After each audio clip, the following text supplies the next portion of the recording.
All right, welcome to another Monday night gaming session with Sir Lucian on Sir Lucian's Twitch channel here. If you happen to miss it, I will go ahead and put it up on YouTube, so don't fret. If you're watching from YouTube, thanks for being here. It's just as fun watching it live, but we also like that you come and watch it after the fact if you couldn't make it. I know there's a lot of games being played on Monday night these days. So tonight we're going to play a one-shot. This is my one-shot I've been putting together once a month for subscribers to the channel. And I try to reach out to those that subscribe and see if they want to play a game with me or Jordan. Eventually I'm going to have Jordan run one of these so then I don't have to do all the work. But he's on vacation right now, so hopefully he gets back at some point. And we'll have him run one of these. And then I get to play. It'll be great. But I've got this wonderful cast all assembled. Some of them you have seen in other shows. Some of them will be new. Some of them are returning after a long hiatus. Some of them never seem to leave. They're probably in everything I do. So we got a little bit of everything in this. So what we'll do is tonight we are going to run a one-shot, although every now and then these one-shots end up going to a two-shot or a three-shot. But we'll see what happens with this group. We are going to be playing in Tal Dorei, the Matt Mercer campaign guidebook. I'm looking around for my book. There it is. I've got it right here. We're going to be playing in that campaign setting, the first time I've tried to run anything in it. So let's start off on our, you can see on the screen here, I'll go kind of to my left as I'm looking at it. We have our first player. I'll let them introduce themselves. They're not going to talk about their characters quite yet. We're going to wait until we get into the game to do all the character introduction stuff. So even though you can see their names in chat or as you're watching, they haven't told each other too much of that stuff yet. They don't know what they look like. They don't know who they are. They've never met, and that's how we're going to start this whole adventure out. But let's talk to our players first before we get going. Make sure you guys know everybody that's on. So the first one over to, I guess it's my right on the screen, would be Graybeard. Graybeard, go ahead and introduce yourself and tell us where we can find you if they want to see more stuff that you're in. I'm Old Graybeard of Graybeard's Tavern. You can look me up, mostly Graybeard Tavern. Graybeard's Tavern is a biker bar in Florida, and so you probably want to not go there. But Twitch, Twitter, Tumblr, all that. Mostly check me out on Sir Lucian's games, or Sunday mornings I played Darkest Dungeon, a lot of props and other fun stuff. So 10 a.m. Eastern Standard Time on Twitch. Cool. And sitting next to him, this is like the Brady Bunch setup that we've got going on here. But over to the right of Graybeard's Tavern is we have Indoor Gamer, also known as Simple and Keen. I'll let him go ahead and introduce himself, and he can tell us a little bit about where we can find him and other stuff. Hi, I'm the Indoor Adventurer. You can find me on YouTube at Simple and Keen, Twitter at Simple and Keen, Facebook, all of the other social medias is Simple and Keen. I post currently one video every 2 weeks where I try and do a fun discussion on game design. So if that tickles your fancy, come on by. Last week's video was about what DC and Marvel can teach us about storytelling and how we can use that in our games. So if you think that sounds interesting, stop on by after the stream. Great. We'll start along with our bottom row. Now, it's okay if you don't have more YouTube videos that you're making. There are a couple of us on the channel that aren't necessarily YouTuber streamers, but starting in the bottom area, all the way on the left-hand side, we have, I like to think our star player from our last monthly game. She did play Severo if you missed it in the Crypts of Kalimvor, which I thought was a really good session. Go back and check that out on YouTube. But I'll let her introduce herself, and she can tell us where we can contact her, probably her Twitter, that type of thing. Go ahead, LB Hack 'em Up. Tell us all about yourself. Hi, I'm LB Hack 'em Up. I don't do a lot of streaming. I don't do a lot of online stuff in general, but I love doing D&D, and this has been such a fun format. So I am on Twitter at RDZIADZIO. I'm sure it's linked somewhere. So if you tweet me, I'll tweet you back. But That's pretty much it. That's all right. Short and sweet is always good too. So, all right. And then our newest guest, our newest person we've got to play with in our session, hasn't joined us yet. This would be the first session he's got to join us in, and sits in the middle there. Cyberwolf, why don't you go ahead and tell us a little bit about who you are and if you're doing other stuff or where we can find you if people are going to look to try to get a hold of you. Well, hey guys, I'm Cyberwolf1201 on Twitter. You can see it right there above me. I'm also Cyberwolf1201 here on Twitch, where I play video games badly, and I talk about their lore because, you know, it's kind of fun. I don't really do a lot of role playing quite right now, but yeah, branching out. All right, awesome. And saving the last, probably the best for last at this point. Not only has she played in most of my role-playing games, starting from the very first one, which was a Numenera game, host of my show on Sunday nights, Tal Dorei, helps me with all of the projects I work on role-play-wise and probably anything else. PB, you're back. You've got a computer ready to stream. It's been a month or two, but now you've been going full bore for I think it's been about a week or two. You've just been on nonstop. Go ahead and tell us a little bit about yourself and what can everybody come and watch you do. Well, hello.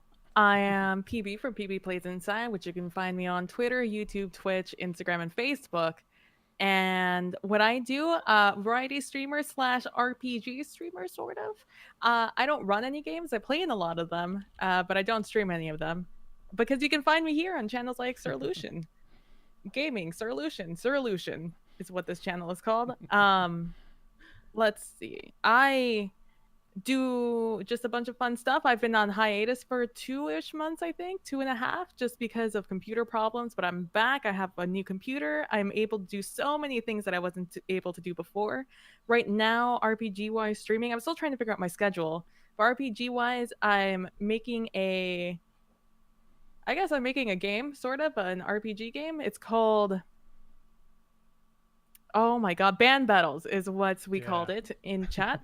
And basically what it is you want to be the very best. You're in a group, you and all your pals are playing and you are in a band group. And what you're going to do, you're at the biggest world competition.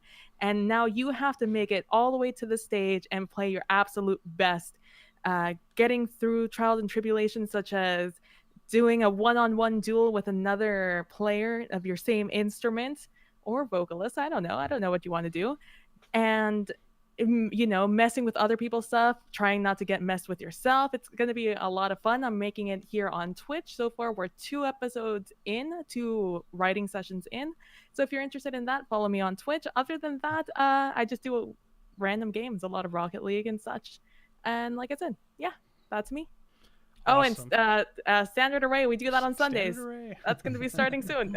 I'm hoping the aesthetic that you're going for that game is the Scott Pilgrim movie. So I hope that while ever you're doing it, it's Scott Pilgrim movie on loop the whole time during creative. Absolutely. All right. You must battle was it 7 X's? I think it was 7. 7 evil X's. 7 evil X's. Perfect. All right. So we're ready to play some Dungeons and Dragons. So this is Dungeons and Dragons 5th edition. But we are in the Tal Dorei campaign. I took to heart Matt's little paragraph in the beginning that said I'm allowed to change it as much as I want. So I know there's a ton of Critter fans out there, and I hope that even if I change something or mess something up or is not quite in the Critter canon, it'll be all right. I'm sure Matt says it's okay in the book, so I think it'll be okay anywhere else. So a lot of you will know everything there probably is to know about this area. About the stories of Vox Machina and even the new campaign, the Mighty Nine at this point in a whole nother continent. And you're probably learning all kinds of great information from those 2 campaigns. But our adventure takes place many, many, many, many years in the past. In fact, our adventure goes so far back that even the cities that you would find on the map in the book have not even been created yet. This is the time when the gods have just created the world.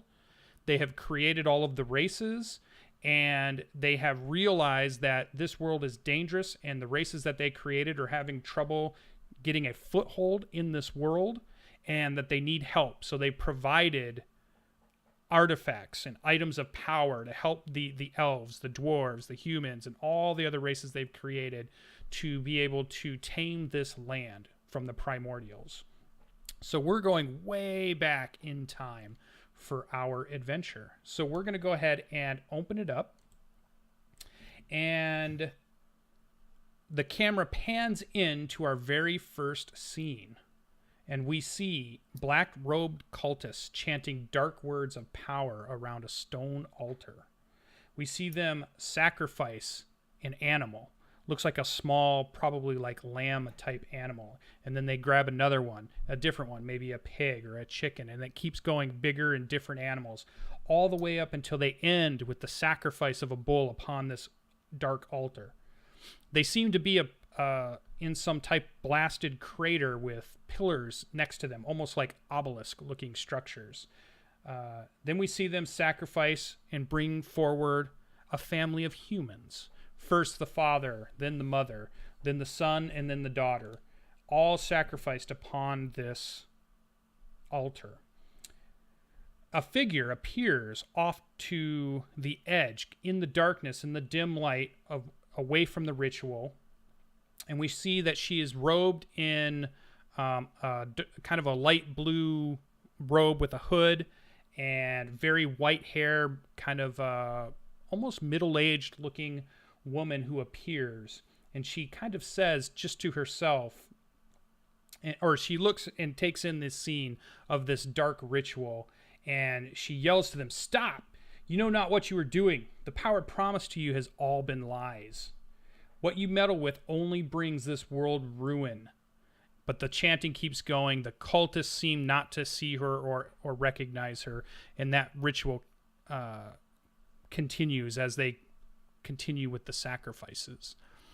Upon the last sacrifice, as the blood drops onto the altar, we see a mass of writhing infinite black encased in 4 radiant chains appear above the altar. A blast of cold air slams the ground. We can see dust and pebbles and rocks and debris is kicked up. And we see black tendrils rip and tear at the chains, which begin to strain under the awesome power of this entity. It looks like kind of like an oily black creature that writhes around, almost as if you've dropped oil in water, and it makes that weird kind of smoky black look as it suspends itself in air. The first chain breaks with the sound of 1,000 thunderstorms. Only 4 of the chains remain. And then you see the mistress begin to channel her power into holding the 4 remaining chains together. She's straining. You can see sweat pouring down from her forehead. And she whispers under her breath, "What have you wrought? Please let them not be late." And then our camera pulls away, pulls all the way out, black, fades to black, and now we're going to come back in to see where our characters happen to be in this adventure. So it zooms in on a peaceful mountain range that we see on the screen here. The peaks are covered with snow. The valleys are a vibrant green. And we see our first lone figure who is walking a trail up this mountain. The sun is about to set. There's maybe only 20 or 30 minutes before darkness will fall. And this figure walking along this trail is keeping an eye out for a place to make camp, and finds a ledge, though not all the way up to the top of the mountain, which seems to be this person's goal, where they're heading. Finds an outcropping that's big enough for them to set down and camp for the evening instead of trying to climb this treacherous mountain in the night. And so the camera zooms in further to our very first character, and we're going to have our very first introduction. Jorah, you are going to be first and lead us off as you find this kind of wide enough plateau. You've been on like a kind of a narrow ledge-like trail. Looks like it's a game trail. Not traveled very often, but you found a spot that's much wide open. And maybe you've only got another, hour before you make it up to the top, maybe less, but it's starting to get dark, so you're not sure you want to keep going. You feel like it's time to rest, and you feel like in this area you could set up a nice little camp with a little fire. And you have this urge to not only set up your camp, but you have this urge to rest here and take it easy. So since this is our first introduction, I'll let you kind of see, as the camera's panned into you, go ahead and give us a description of a little bit about what this character looks like, what this character wears, what this character is doing while setting up their camp, and maybe are they talking to themselves, or if they're thinking something in their mind. Give us a little bit of that as our camera zooms in as our very first entrance of a character. Sure. So as she's sitting there, you can see her skin is a light blue, almost teal. It's very sleek, almost, it looks like it's shining a little bit, but it's hard to tell. It kind of looks like she's wet, but not, like, you can tell she's not wet. Her hair is kind of a bit of a mat. It's got like what look like weeds in it. You might mistake her for a half-orc, but she doesn't have any teeth, and her face is more pointed in the midline than a wide jaw like a half-orc would have. She also starts fumbling in her bag, and anyone who is watching could see that on her elbow and up her back of her arm, she has a yellow fin that there's 3 spikes on it on each elbow, and when she's reaching into her bag, her fingers are webbed. She has some dark, sharp nails. She's wearing what could appear to be leather armor, but it's silver, like a darker silver. So it's kind of hard to tell what it's made out of. She does have a side satchel and a sword at her waist. She has a net kind of around her waist as a belt, but also could be used for functioning. She's kind of sitting there, fumbling through her stuff, deciding if she needs to make a fire or not. She is talking to what seems to be herself, and she's just saying, I take it this is your doing. We only have like an hour left, and we have to go up this stupid mountain. It's going to be freezing, so it shouldn't bother me very much. And she's kind of looking down and talking to her side where her sword is, and she doesn't seem very pleased. Yeah. And you get this urge. There's 2 urges you're getting. One is that for some reason you get this strong emotion that you should start a small fire to keep warm. It is starting to get much colder in this area, though you are accustomed to the cold, and it's not something that normally affects you. But there's just this kind of urge to create this homely like campfire as you're out here in these mountains. And then the second urge you're getting is that once you've started the fire and it's going quite well, you have the urge to place the sword blade down in the ground in front of kind of where you've kind of put your bedroll out.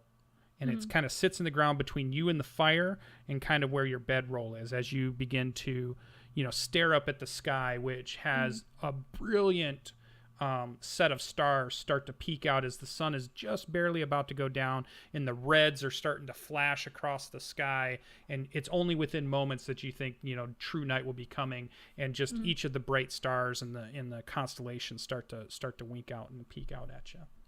Okay. So it takes her quite a while to make a fire, because she's probably made 1 or 2 before, but yeah. She takes out a seemingly raw fish and starts eating it. And as she looks up at the stars, she just spits out some bones and keeps going at it.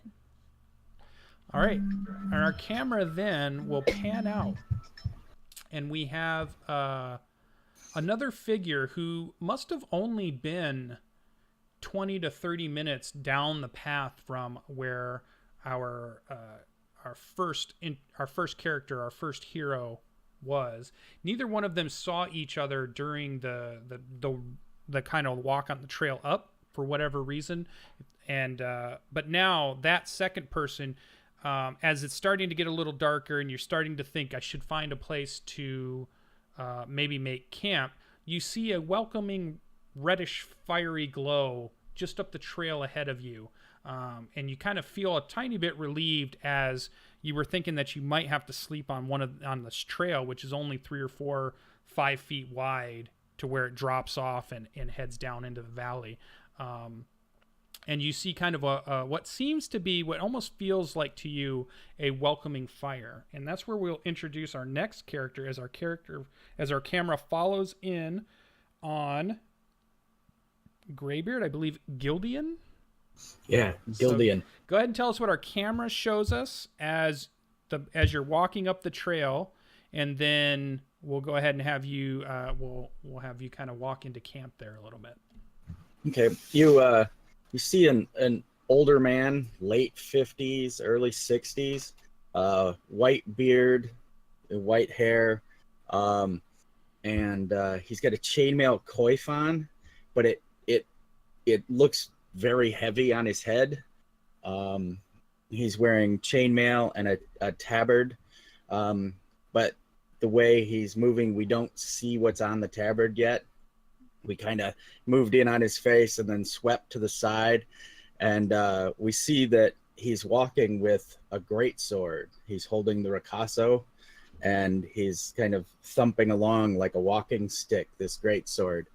And we hear the clack, but we don't hear metal, we hear wood, and we follow down the greatsword. It's got a claw at the top and a clear gem, and as we follow it down, the quillions have little banners hanging from them, and then we follow the sword down to the bottom, and there's a knot of wood at the bottom so that the blade doesn't stick into the ground. It's stuck in this wood.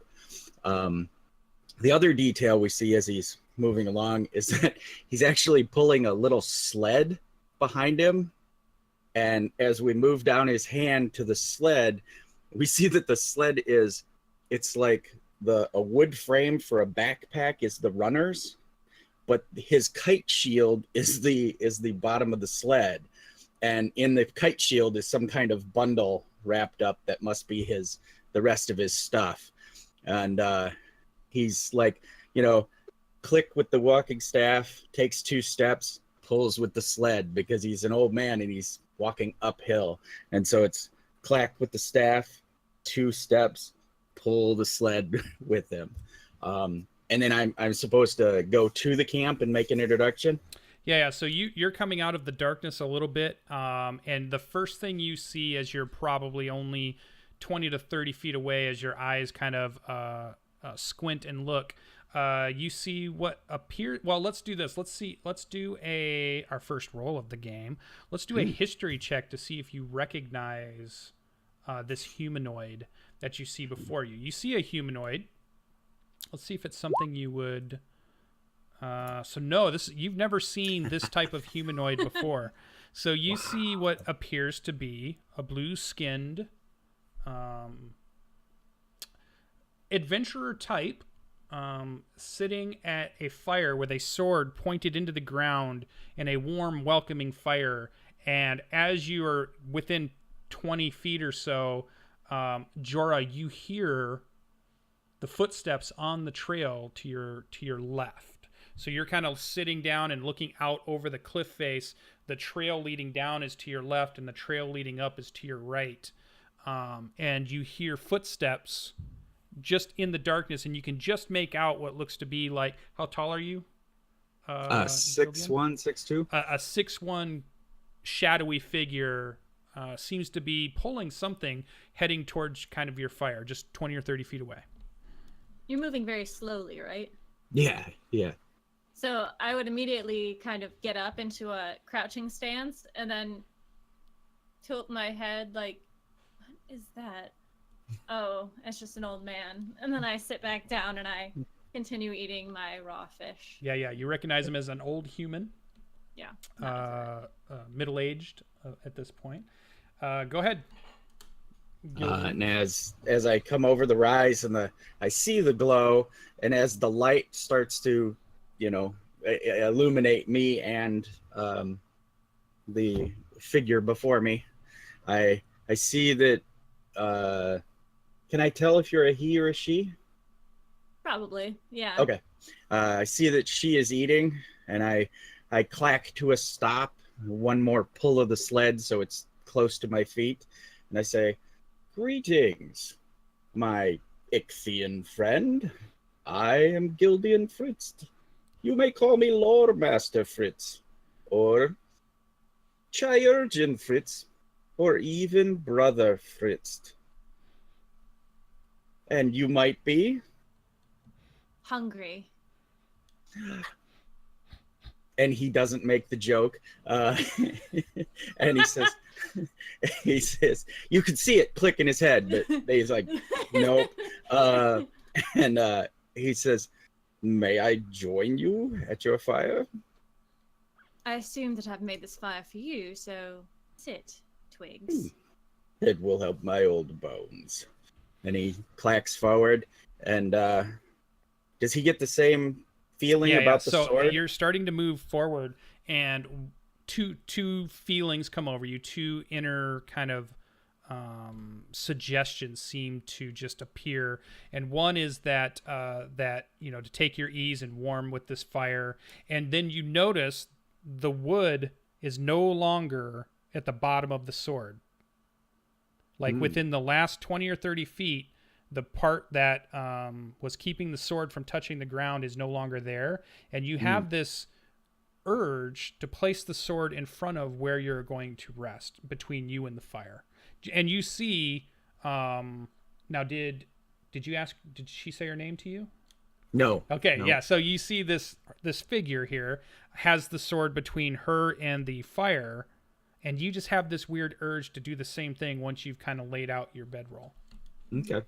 I then lean the sword against the wall so I don't have to pick it up off the ground, and I slide my shield sled backpack up to where like my head would be, and I remove the bundle, and then I sling my bedroll from off my back, and I lay out my bedroll, and then I turn, and I'm holding the sword by the hilt and the ricasso, and I say, "In the spirit of the dragon," and I, put it in the ground, and it stands like a banner pole. And I kind of grin to myself and look at my quiet companion, and proceed to sit down and get some rations for myself. All right. And then our camera will kind of do a swoop motion and head further down the trail as yet another traveler seems to be walking up these winding kind of game trails, heading up this same mountain, as fate seems to have brought many of these heroes together. And we see with this figure, again, it may have seemed odd that none of them have seen each other along the path when they looked behind themselves or looked forward, though they now are coming in at about a 10 to 15 minute interval, and the sun has started to go down, and they're starting to look for a place to lay their bedroll, but the trail is only 4 or 5 feet wide, and it just doesn't feel safe here, and they just feel like if they just keep moving on, they'll find something maybe a little higher. And next up we will have let me go back to my character list here. Next up will be PB's character. Are you ready? So the camera swoops in. You're about 20 feet or so along the trail, and you see just ahead of you what appears to be an inviting fire. And you just kind of feel like, oh, that'd be so good to feel that warmth. Though you think you may see a couple of figures sitting around that fire as you begin to approach. But what does the camera see just before you get there? So, when the camera first pans over and sees me, My head is tilted down. I have a journal open in front of me, and I'm just writing, or at least what it appears to be writing. As the camera gets closer, you can see it's actually like a sort of crude drawing of what's happening with a couple of words on it. And you just see me looking up and down at the horizon and just seemingly fascinated by how beautiful it looks as I acknowledge the fire up ahead of me. What you see is someone who has, I can't think of a different color green, a green hair up. It's sort of in like a bun on top of their head. Just very messy, just out of the way. Probably you would assume it's because it kept getting in the way when they kept looking down and up just very quickly. Also, they have very pale blue skin tone. And while that's very striking, as maybe it might be, I don't know. I don't know if it's striking in Tal Dorei. But the thing that you see the most are almost like white ink tattoos just covering from probably like the sideburn area down, just in seemingly like swirling fashions that go out, and you see them pop up back on the forearm when it comes under the armor, which is a shimmering silver with a like fish scale silver with, I don't know what those are called. Aldrins? Sure, pauldrons that are also a metallic color. They like a brassy gold, we'll say. Just is the running theme of the entirety of the scale armor. At her side, you see a striking blue sword on one side and just like a common looking longsword on the other. In her pack, you see, while the swords are on both sides of her hips, on her back she has one lute looking instrument on one shoulder, and then on the other you just see some sort of pipe looking instrument. One would assume some sort of pan flute. I don't know. Let's see, what else would she have? And all of that has a very jolly good old, like, she looks inviting. Well, we'll just put it that way. And as she walks up to this fire, not really needing the warmth, but it's still a what is it? A novelty to see fire out in the world. And so she approaches, and I see an old man over to one side, and then I see someone that reminds me of home, I would assume. Yes, you would. And then Gildian, as you see this figure come up out of the darkness, and you probably hear the clink of the scale mail first, the actual noise of the armor, and you see a third figure walk up, and she appears to be very similar to the type of person that's already sitting at this fire, though you've never seen or heard of this type of person before. I swear we did not plan this. This is so weird. They're so cool, guys. I know, we're so For the audience, they're laughing because I made sure that none of them were able to talk to each other about what character they were making, so they didn't know their races and they didn't know their classes, and they're all starting to find out what they did. So Gildian will rise and do a little bow and say, by the shiny scales of the dragon, it seems that it's an Ichthian convention. Please sit down. Join us. And as you stand up and start doing your bow, I get up real close to you, very uncomfortably close. And I'm very short and you're very tall. Oh, okay. So All right. I'm 4'7". Oh, just forgot to throw that one out there. Okay. And I look up at you uncomfortably close to you. I'm like, hi, hello, hi, I'm Christine. It's very nice to meet you. Wow, you're really tall. I've seen tall ones, but you're probably the tallest I've seen. Wow. Hi, thank you. I don't know who you are, but it's nice to meet you. Well, And I turn. Don't even listen. I turn around and I look and I say, I can't believe I found someone. Wow. Hi, I'm Christine. Voxerath. Who are you? I'm Jorah. Hi, Jorah. Wow. What are you doing out here? I assume the same thing that you are, love. Well, I mean, you probably know more than I do because I don't know what I'm doing up here either. Clearly. I'm like, all right, cool. So, and as I get into a position to get near the fire, I'm assuming I feel the same pull. You do. And I'm like, oh. Yeah. And it's starting to become a little more familiar as each of you have felt every now and then your thoughts or a certain, like when you wanted to make a decision, something would almost chime in or would nudge you one way or the other. And it's what really pushed you to go on this journey, to leave everything behind.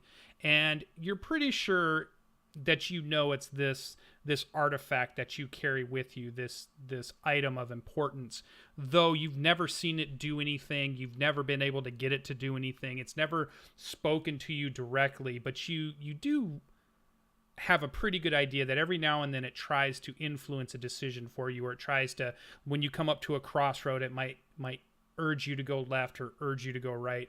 And that same feeling is urging you to take your piece at this fire, gather some warmth, even though it's not something that you normally would. The cold does not normally bother you, but it's more the warmth of hospitality, the warmth of, like you said, the nostalgia of seeing open flame. And you get this desire to place your artifact between you and the fire and where you're going to set your bedroll, as what you assume is this has led you here, and that you will in the morning ascend this mountain to whatever this destiny has charged you with. All right, and so I make my way around next to Jorah, and that's where I place all my stuff down along with my sword.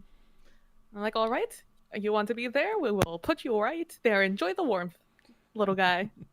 Sit down, very like crisscross, just like, and I look just like at you, Greybeard. I just look at your character, just, and I just probably very uncomfortable for you, but fascinating for me. Okay, and go ahead. I was just gonna say, PB, you would notice that my armor is seal skin. Ooh. So that's why it's gray. But you would know. Nice. Kinda All like a right. wetsuit. So another figure is still making their way up this windy trail. It has gotten dark by this point, but they press on, knowing that they do not, again, want to sleep here if they don't have to on a 5-foot ledge of the trail that leads up this mountain. And they feel this urging to continue on, and then they see just a ways up, 20 or 30 feet before them, and even maybe heard some voices, although could not make out what was being said. They kind of drifted down the mountain a little ways, not too far, and not too loud, but we see another figure begin to approach the warmth of the fire. And Indoor Gamer, why don't you tell us how the camera swings into your character? Tell us what you look like and give us a good description, and then we'll have you come out of the dark and into the light. All right, sounds good. It's been raining pretty heavily, right? No rain. Oh, sweet. So yeah, the camera would zoom over towards my character, and there is a like long-sleeved but very breathable, almost canary yellow long-sleeved shirt with a leather vest in front of him. He has a kind of low-hanging belt that his rapier sort of just swings off the side of, as well as knee-high boots that he just sort of walks proudly, not really knowing where he's going, but just sort of enjoying the journey. And as I strut forward, I'm kind of skewing my eyes because I'm not really the best at seeing in the dark. But I see this fire, and I hear the words of these people being spoken. So I put a free hand, start like rifling through a backpack to look for a set of playing cards or some dice or something like that. And I kind of pick up my step towards this opening on the side of the cave. Yeah, so into the light steps, and what would they tell us a little bit about, like, your facial they're gonna know what you are. So I have a yellowish bandana that wraps around my head to kind of keep my longer hair from my eyes, as well as a goatee and a very, very pronounced smile as I poke my head in. You know, I've heard bars that are completely less lively than the rest of you, and they paid me even worse than what you're paying me now, which is nothing. Hello, I'm Davik, and I just strut in, and seeing the swords already placed in the ground, I just set mine in without thinking about it and go up towards Greybeard's character and just, hello, I'm Davik. It's nice to meet you. Yeah, let's see if you've actually seen the other types. So let's do a history check to see if you've encountered the other two that sit around this fire. All right, is this disadvantage or regular? No, just regular. All right, so rolled a 10. I'm going to say also have never met this race of people before. You see two characters here of a type of humanoid that you've not run across in your travels before. Maybe you've heard stories, but it won't be until somebody mentions what they are or who they are that you might even go, oh, maybe I have heard of something like that before. But you've definitely never run across it. Well, aren't you two just a breath of fresh air? How are you? Who are you? I'm Davik. It's nice to meet you. And I'll just strut over, hand outstretched, looking for a handshake. I do not return the favor. My hand is in my face. Oh god. That's okay. All right. I pop up and I walk straight over to you, right up to you, 4'7", little me, and I extend my hand out to you, like basically vertically, because I'm pretty much right up on you, and I'm like, "Hi, I'm Christine. It's nice to meet you, Davik. It's nice to meet you." Just like really strong. Just don't stop. Just maintaining eye contact the whole time. Just big smile. I don't know how things work in this world. I'll keep doing this until you stop me. Oh god. After about like 30 seconds, I let go. Just to. No, it's totally fine. Don't worry about it. So, do any of you like cards? And I'll sit down and just start dishing out 4 hands of cards. I don't know if they'll play, but I want to play with them. I will pick them up. I don't know how to play these cards, but I will try. All right, and then our final figure, making their way slowly up the mountain, seems to be struggling a bit, trying to climb these mountainy trails. It's taken longer to get higher up than he initially intended, and maybe even has thoughts of maybe turning around, but seems to have this urge to keep going. Does not want to try to sleep on this 5-foot wide path that he walks, that now seems to be tread by many others. And then you see just out of just ahead of you, you see the crackle of a fire, and you hear soft voices kind of filter down from a little bit higher up from a higher up ledge than you are, and the warm fire feels inviting, and you feel like this would be maybe a good place for you to rest, as you're not sure you could keep going any further. And go ahead, and as our camera zooms in just as you're in the dark, gives us a good look, the audience, of what you look like and what you wear and what you carry, and then we'll have you step into the light and meet the other 4 companions that seem to be sitting around this fire. Well, everyone definitely hears me a lot sooner than they see me.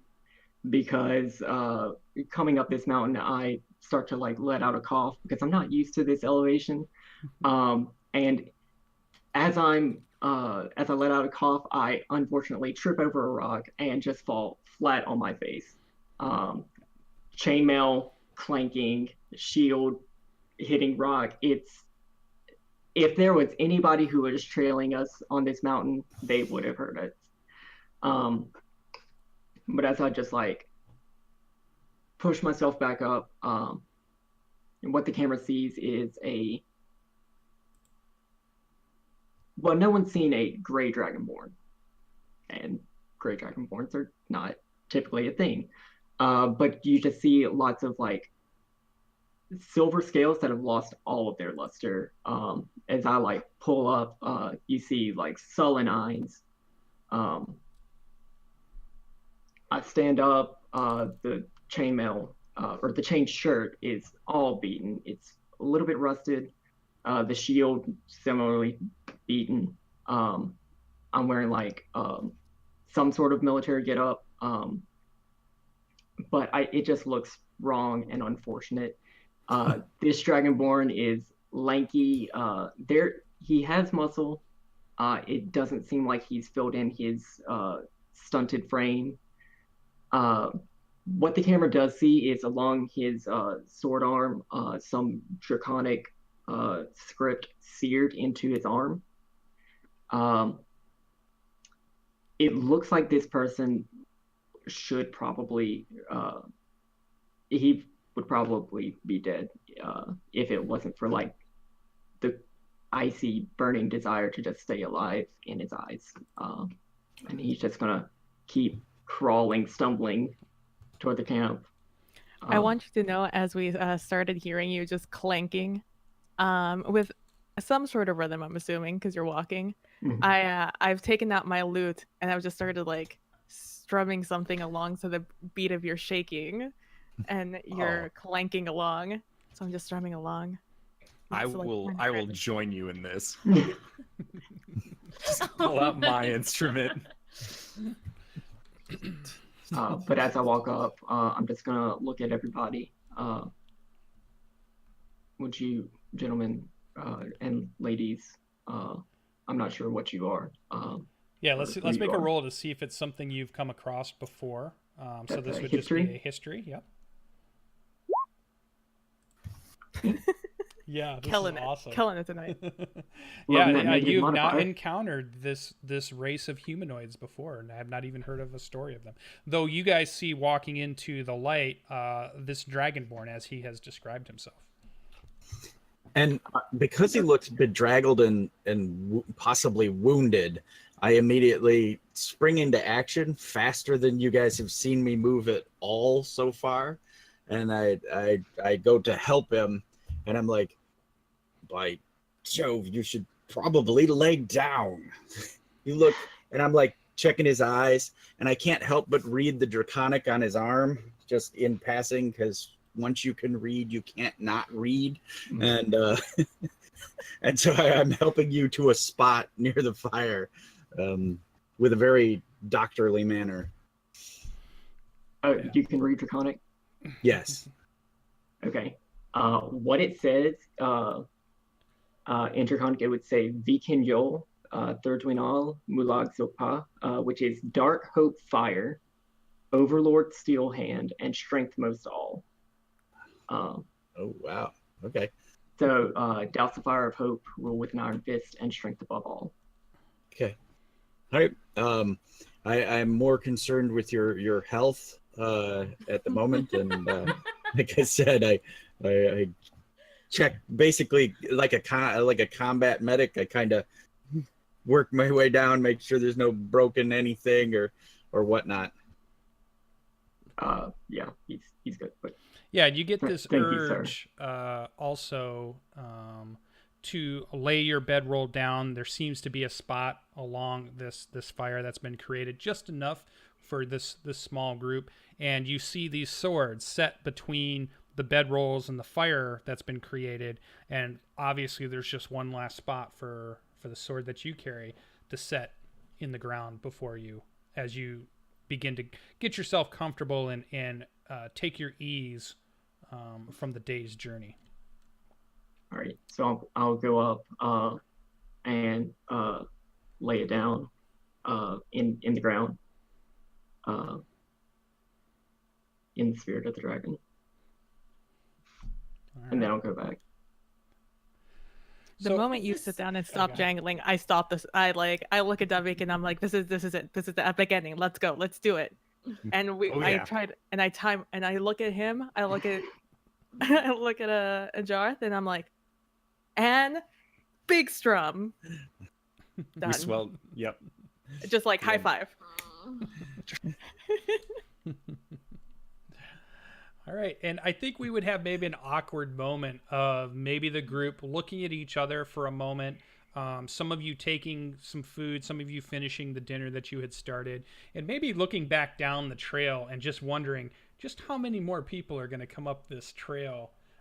But after 10 minutes goes by or 15 minutes goes by, it's clear that maybe this is the final hero to have arrived, the final traveler to have come to this lonely mountain in this wilderness of these white stone mountains.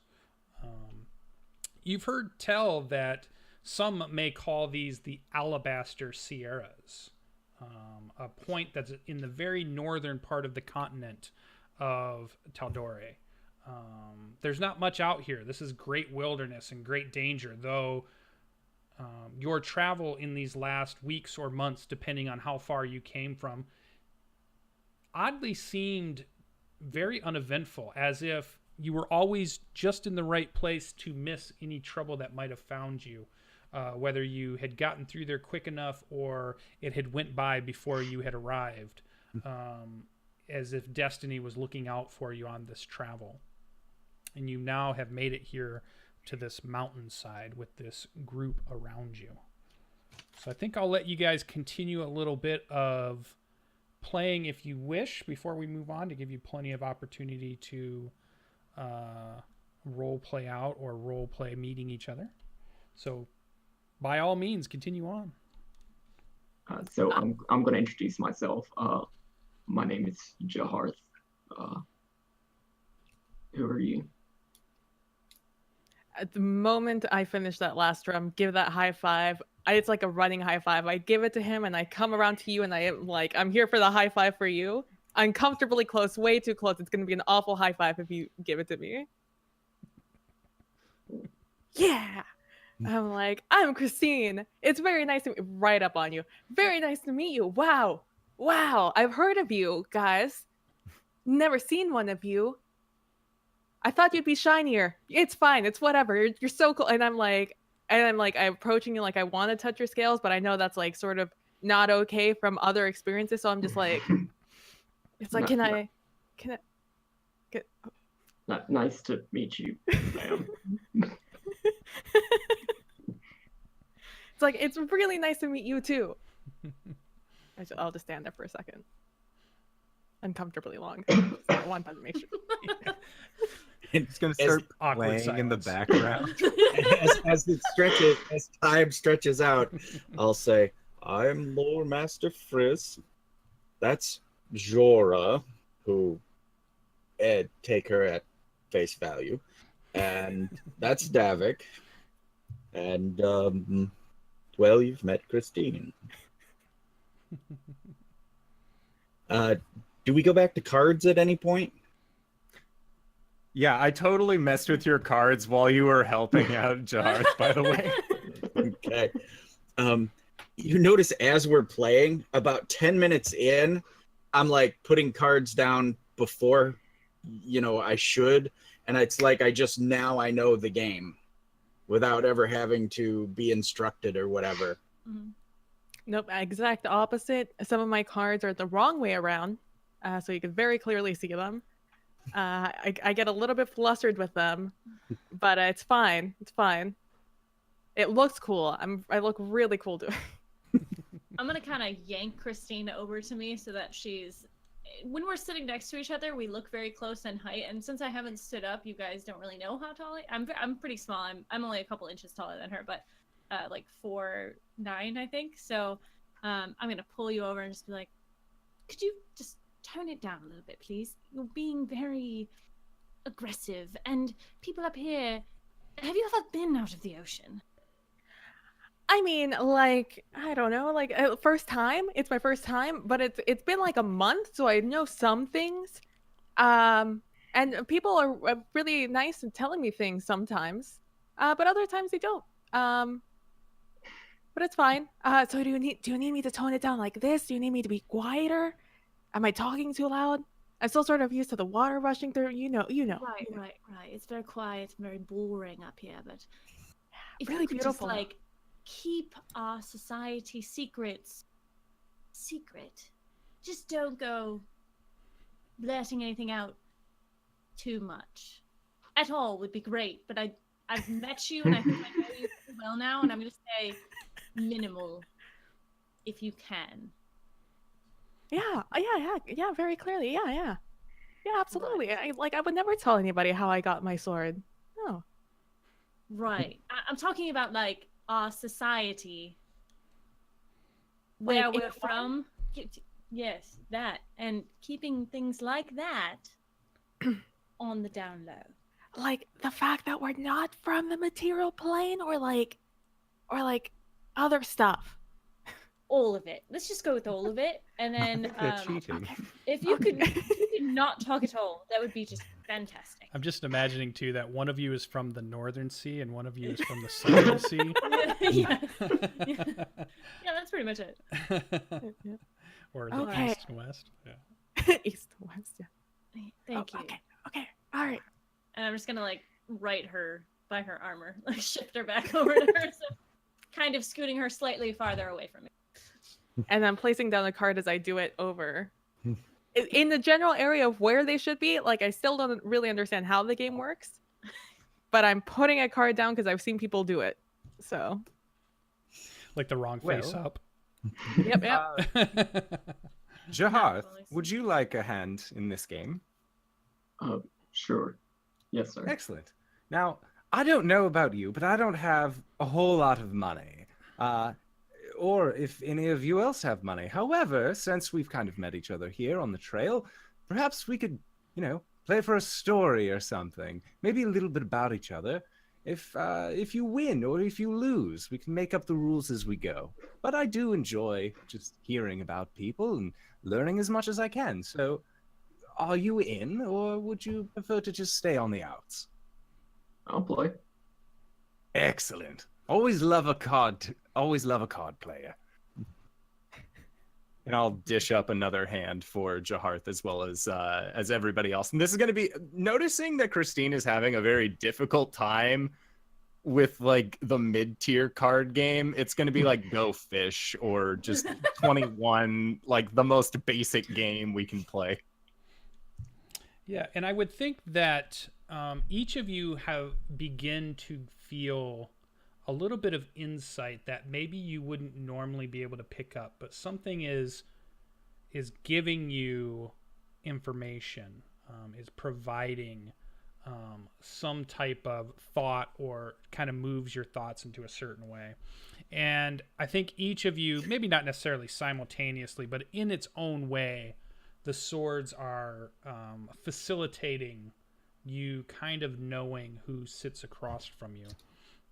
And I think one of the things that each of you would recognize is, I'm going to kind of go through the character sheets, and this will help our audience tell a little bit. I think one thing that'd be really cool is we'll do a break here at about 20-ish more minutes, and then we'll do a nice 10-minute break.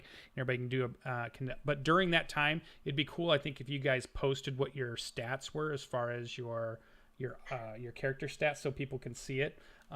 But I would think that most of you, insight-wise, while you're looking at Jaharth, he seems strong. He seems likable, and the features of his face and appearance are attractive when you look at it. They are sharp, and though the skin tone is maybe off, it does lend itself to, he kind of can at certain light pose an interesting figure. But you're recognizing kind of very clumsy. Seems to cough every now and then. May have caught a cold on the way up, or doesn't, see, maybe the paleness is more from maybe a sickness or something. And then as he looks at the cards and he decides, he seems indecisive. He seems to listen to the words you say. You may even catch that every now and then if you use a bigger word, he might not recognize the definition of what you were saying. But definitely a likable and strong fellow. You definitely get the impression of a dragonborn of faith, a dragonborn of oaths sworn. Very common look of somebody who has joined an order. You would a paladin would be a recognizable figure that he kind of strikes. Let me go on to the other ones here. Nope, no updates yet. My computer wants to update. As everybody's kind of gaining a little insight on Christine as they look at her, you do recognize a word, Triton, seems to enter your lexicon, your vocabulary, though you may have not have heard it before. Obviously, very charismatic. Seems lithe and strong as she is able to set up her bedroll and strum her instruments. Obviously, all of the trappings of a bard sits among you for sure, as it seems not the only one in this group. And I would think that you would insight wise, she seems to be rather above average of her species, of her people. And we would move on to insights that you might see on Davik, our human bard, our second human bard.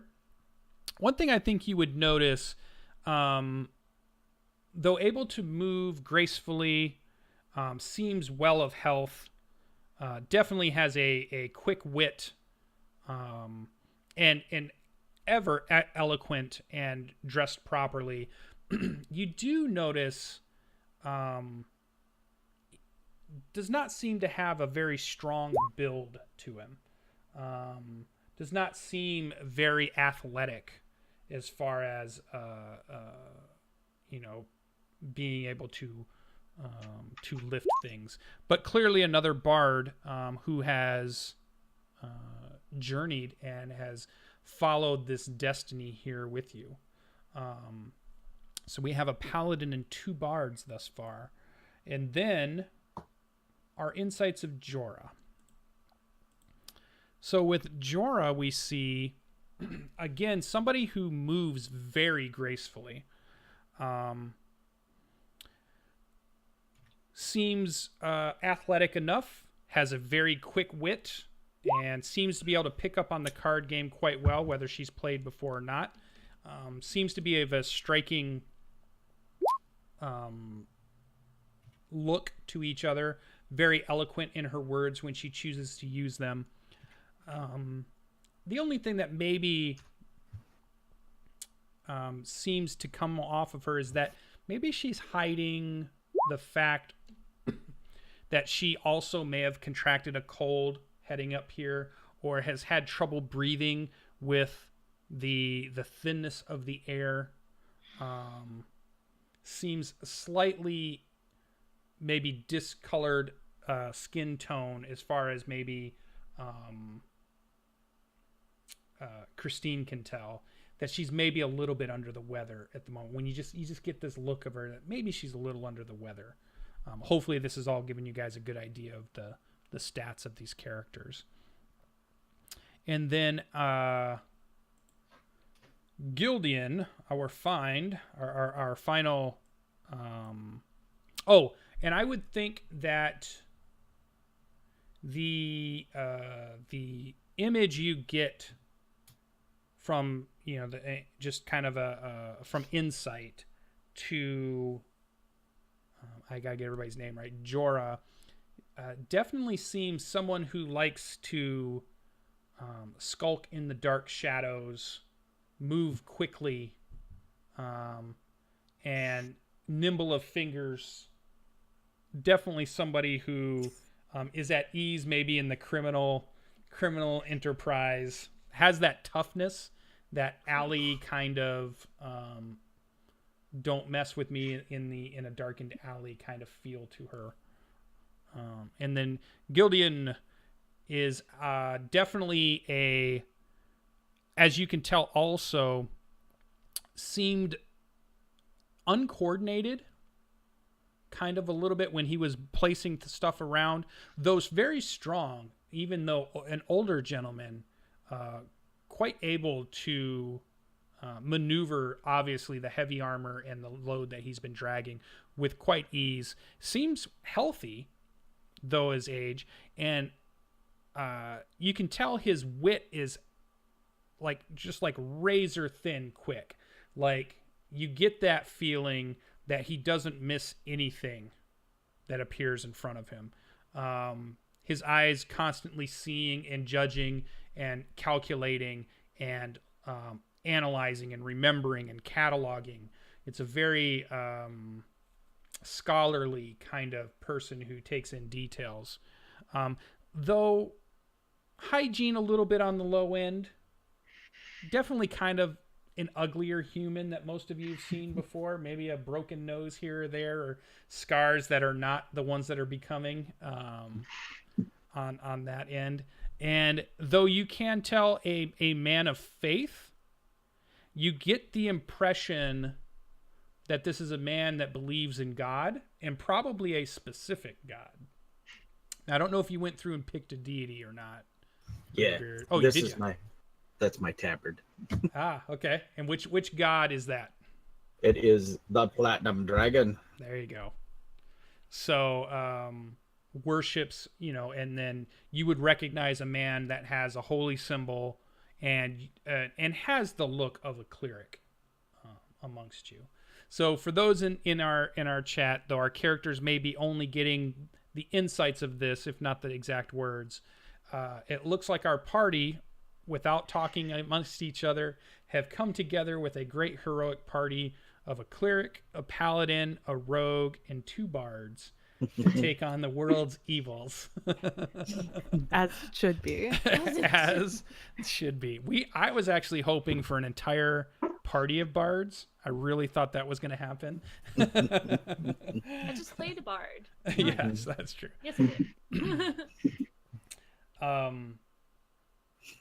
And then I think one more thing I'd want to do before we go to the break, because not only do we have our 5 main characters, but there's another set of characters in this story, maybe more important than our heroes, and it would be the swords. So what I want to do is I'm going to have each of you go through and give one more time a very good description of the sword that is placed in front of you sitting next to the campfire, so that we all understand exactly what this sword is. I want to know what type it is. I want to know what it looks like and what it's made of, or at least what we think it might be made of when we look at it.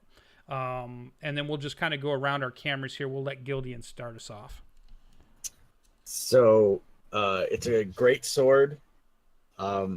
It's a rather thin blade. It has secondary quillions. It has a ricasso handle for the second hand above the hilt. And on that ricasso is draconic runes, but it's some kind of cipher.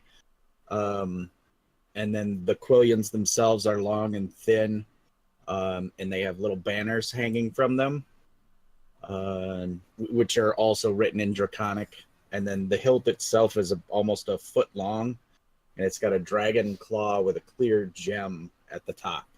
And the whole sword itself appears to be one piece, and the metal is silver or platinum. It's like chrome, like shiny. Oh, and it's a great sword. It is as tall. It's 6'2" or so. It's as tall as I am. So Awesome. And then Indoor Adventurer, you are next. So my sword is significantly less big than Greybeard's sword. I have measuring a contest. rapier that curves up in more of a bladed point than it does just an actual poke. It has a golden crossguard on it, which on the front, as the knuckle guard, is interweaving golden wires. And in a triangular pattern, there is a red gem, a yellow gem, and then a matte-colored purple gem that is more towards the handle. And it has holes, or what looks like holes and rivulets along the coming from the guard itself up only a couple inches along the blade itself that look like they could be used as an instrument, but they've never made noise. Sweet. And moving on to LB Hackamup's sword. Tell us a little bit about what they see. So it's a silver sword. It's a cutlass. But it's very straight. So usually they have like a little bit of a curve at the end.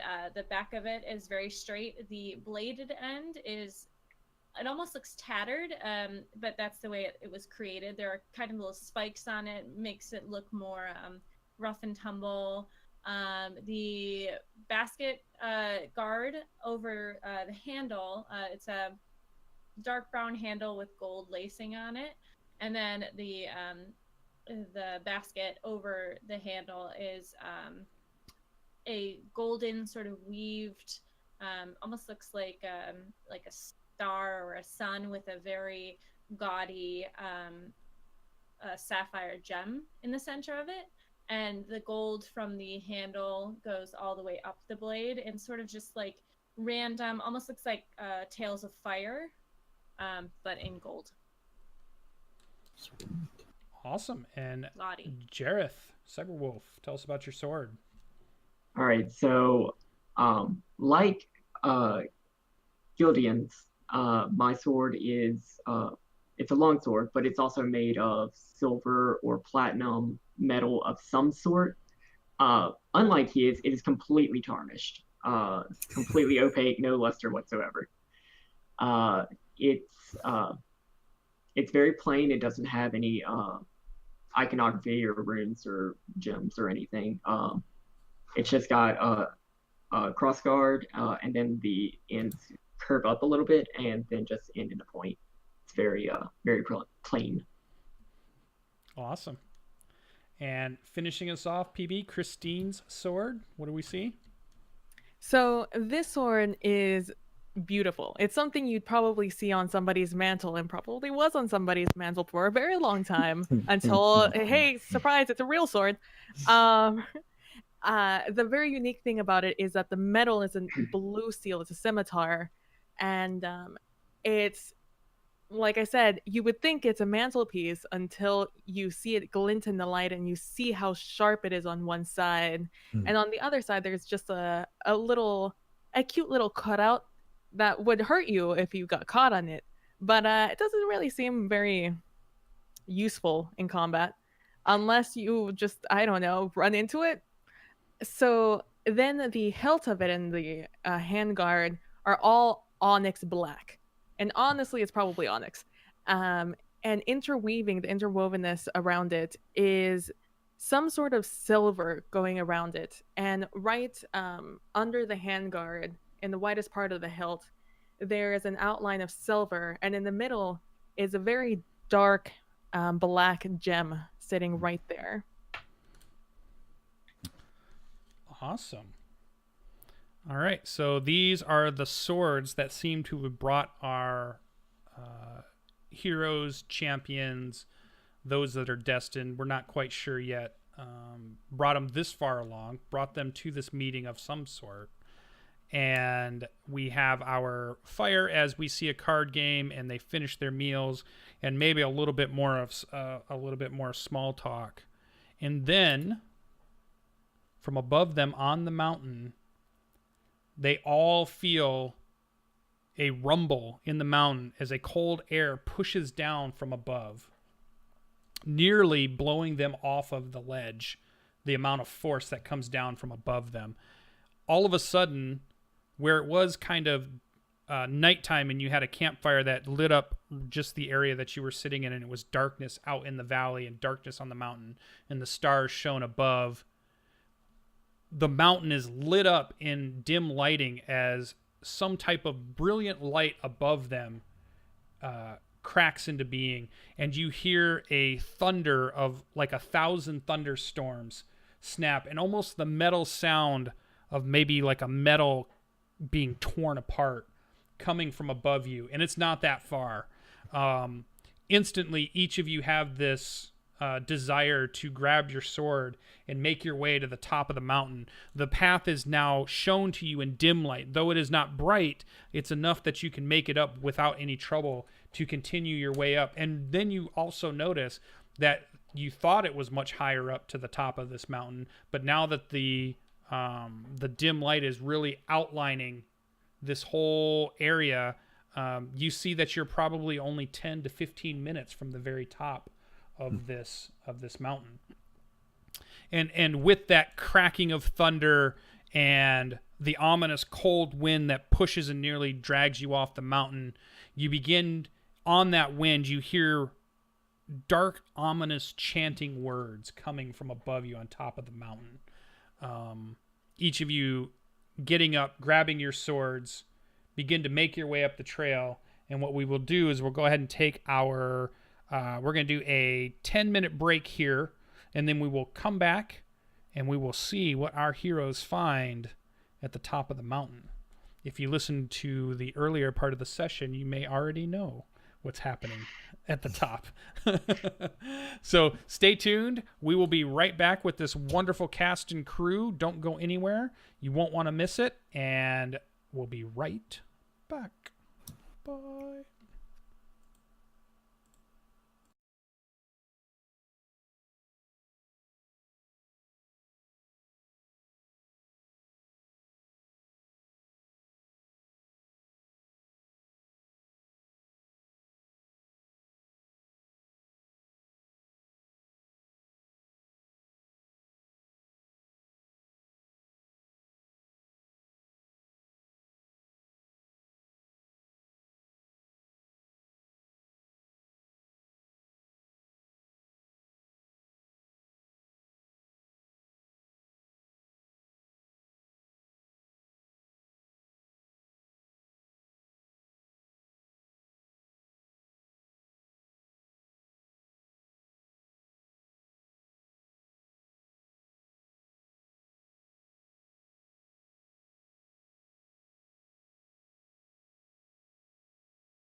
All right, we are back from break. Thanks for sticking with us. We're going to jump right back in. Let me bring you over to our next little screen here for just a moment. And that way you guys can kind of see, this is what the players have been looking at, this mountain range. And then we have their tokens on the screen. One of the things I wanted to do real quick is set their tokens up while we're here. So I'm going to go through and starting with, and I've just got to keep everybody's there. So this one's Jorah. Jorah, tell me what your hit points are. A whopping 15. Okay, so I'm going to put that in the token there. And then your AC currently? Oh, that's a good question. AC is 13. 13, got it. And then your movement speed, the walking 30. movement speed, 30. Mm-hmm, Sounds 30 feet. normal. Okay, perfect. So those would be in the little bubbles above your thing. And then when you want to, you can just, take your hit points away from that, or you can see where your AC is. Let's go over to Davik, hit points. So my hit points, I was going to roll when we got on stream, so I completely Sweet. forgot about those. So I guess we'll all find out together how. Let's do that. I love it. It was the last thing I did before I got off on our character creation day. Yeah, so you get your first max level and your charisma bonus, but then the other two, you can either Bard roll is or a you can D8, take. yes? Yeah. I do believe so. Yeah. So All you right. can take the average, or you for can you. roll. Yep, D8 plus your con modifier, or 5.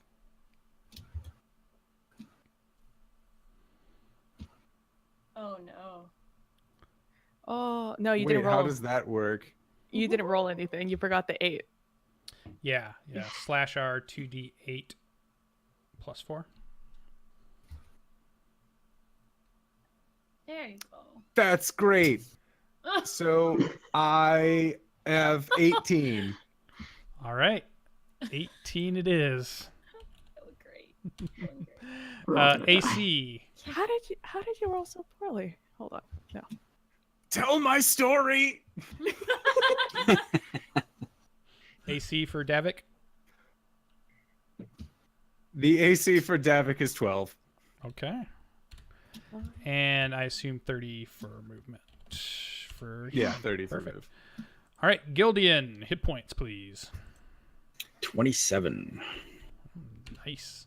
And AC, 18. nicely done. 30, I assume, for movement. Correct. For Our speed. human. Our Dragonborn, Gerharth. Hit points, Jaharth. please. He has 19 hit points. Okay. And Uh, AC. All right, the Roll20 didn't update it, but I should have an AC of 18. Okay. And then movement for Dragonborn should be 30. I think Yeah. everybody's You 30. guys ready to be sacrifices? Not me. Peace out, bitches. Finishing us off Not about is it. Christine's hit points. I have a whopping 19 hit points. We're gonna do so great, guys. And We're gonna do great AC. things. 15. All right. They picked the best people to go on this. Good job, Swords. You did great. For a purpose. All right. So I'm going to move something real quick. So these swords are gonna give us like plus like 20 hit points, like Giant 10 size. HP. Yeah. Fire dragon strength. Mega Barbarian or Bard attack. Yeah. Oh. Hmm. You're sacrificing your lives for Destiny. It'll be fine. They Wait, call what? it a I one didn't sign up shot. for that at all. Wait, They what? call it a one shot for a reason. You had one shot.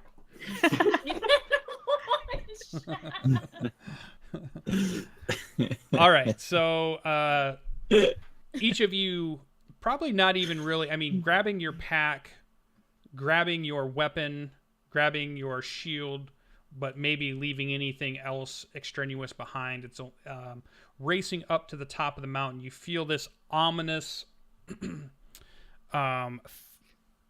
malevolent feeling as you get higher and higher up the trail, and the whole top of this mountain is bathed in like a dim light. So it's not bright light, it's dim light out here, so you can it's almost like a twilight as you make your way up. In the lead, probably our fastest person is probably going to be, I'm guessing it's going to be Jorah and Gildian are moving up pretty quickly, though the others kind of lag behind a slight bit as they scrabble their way up. Not by much, maybe 5 or 10 feet or so, as you guys make your way up this trail. As you come up over the lip, and you can tell what it looks like is that you've come up over the lip of what looks to be like a crater in the top of one of these mountain peaks. And you see this scene of this robed figure with her back to you, hood is up, has a staff in her hand, slight features you can tell, though bigger, probably twice the size. You may even think almost like a giant in some ways. 14, 15, maybe 16 feet tall. You're not getting a good read. Can tell is straining, and the ground underneath where the staff is shaking and rumbling and beginning to crack. She's pointed and concentrating ahead of her, and your eyes kind of move up to the where she's looking, and you see this roiling mass of malevolent evil that hits you like a sledgehammer when you see it. Just the amount of fear that racks into your heart, though not enough to make you turn and run, not enough to make you drop anything, but certainly the most fear you felt in your entire life at this point. And this thing is probably 50 feet above the ground, and it sits above an altar, a black altar with these cloaked, you can't tell what they are. They're humanoid for sure, 2 arms, 2 legs, but you can't see what they actually are. And they're gyrating and dancing and creating some type of ritual, and you can hear the words they use scratch and is like fingernails on a chalkboard, almost if they're speaking words backwards, and the syllables are dissonant, and just the whole tone just really gets to your core, and just radiates evil in front of you. And there are these celestial type chains that seem to be binding this creature, this thing, this immensely powerful, must be a god of some sort, or at least of that level, as it crashes against the chains, and you can see the chains begin to weaken, and they start to pull apart, and then they hold. And this thing seems to just be racking itself as much as it can to try to break free of these chains. The figure turns to you, and you see a woman's face, and all of you would know this person. The description of this person you've heard before. You've heard of this person as mentioned in tales and in stories, and from any type of religious learning that you might have had, that this is she matches kind of the image of the knowing mistress, which is one of the deities of Tal Dorei. And what I'll do is I'll give you guys a little handout here, so you can see that. All players, there we go. When she turns to you, she has sweat streaming down her face, but she cracks just the smallest smile to see that you're there. The creature up above, you realize like a name just sears itself into your brain, and you realize that you are one of the few, and probably the most unlucky, to be witnessing what is known as the Chained Oblivion. a god that has been kept chained, kept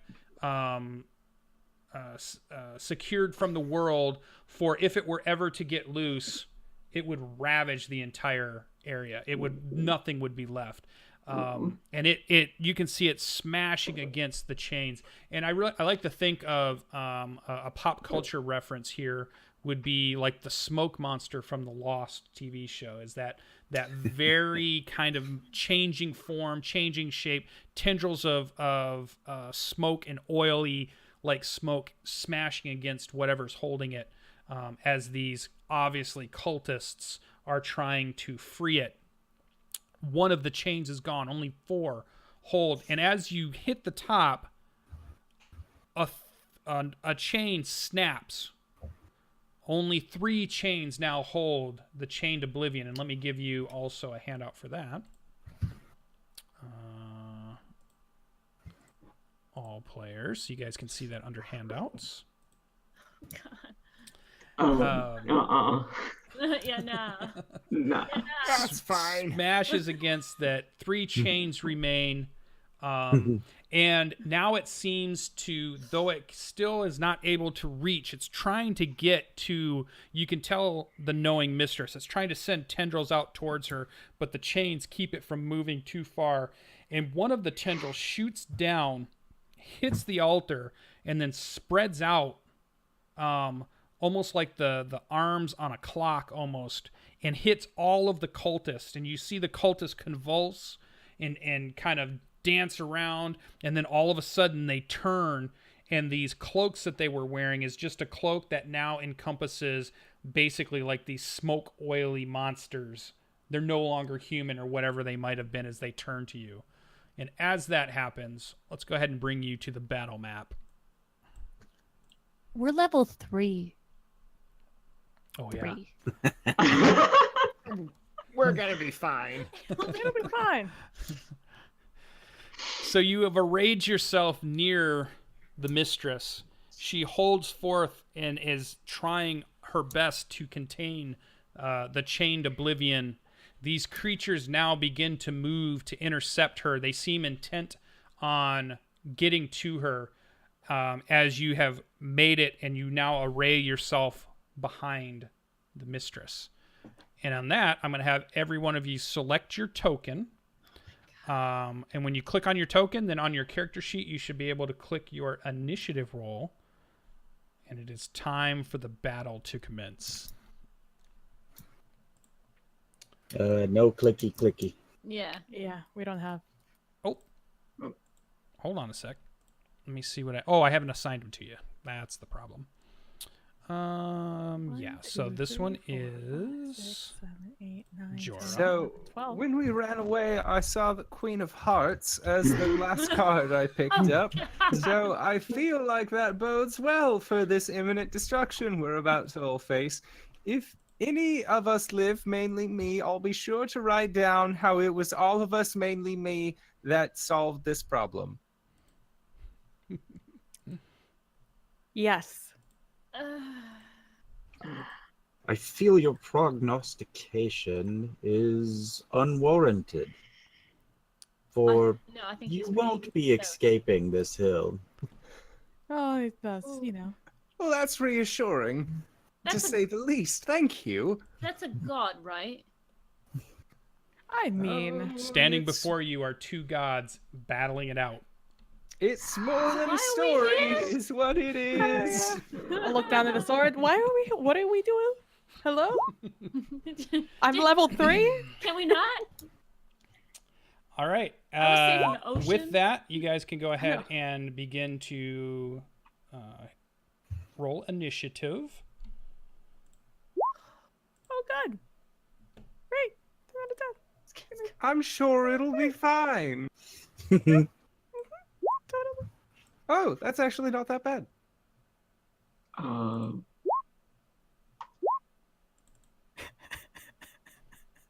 There we go. Die. We're all gonna die. Wait, I didn't select mine before. Yeah, neither did I. Go ahead and do it a second time, and I'll just switch it to the first number. I'm not seeing a character token. Oh, you should be Bottom There left. we go. That is significantly better bottom than left what I had. corner. Bottom left Too corner. bad. Okay. 1, 2, Yep. 3, 4, 5. Oh, okay. There should be they a are. Dragonborn one there. Yeah. Hi, Duder. Davik, you said you rolled a second time. What was your first one? 16. My first one was 16. Gotcha. Oh man, now I wish I'd read these things a little bit better. Fog cloud. Gust of wind. How do we It's- roll initiative from the token? Oh, Well- you just go ahead. select it, and then in your character sheet you click initiative. Okay. You did it. Hey, good job. All right, let's sort it. There we go. Ah, Davik, nice. All right, so let's do this. Let me get one more thing going here just before, because there's not enough there for you guys to deal with, right? It'll be fine. It's always fine. Things just sort of work out in the end. We have 2 bards and 2 old men. Look, we also have 5 swords and a god, so it looks like it might end up being a little bit better than what we thought initially, but I still am holding hopes up. We're I all don't down. like you very much. You don't have to like me, we just have to live. Now, if we can do that, we'll be in good graces. Gods. Oh boy. Okay. All right. What do we have to do? You just need us to go in there and kill those things, or like Stand here, you say. go back home? Oh Jesus Christ! That scared the shit out of me. Holy shit! The music was so loud. Oh my gosh.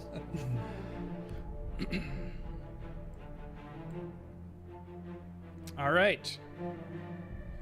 Now, one more thing before we jump into our battle here of this clash. Oh yeah, that is loud. Hold on.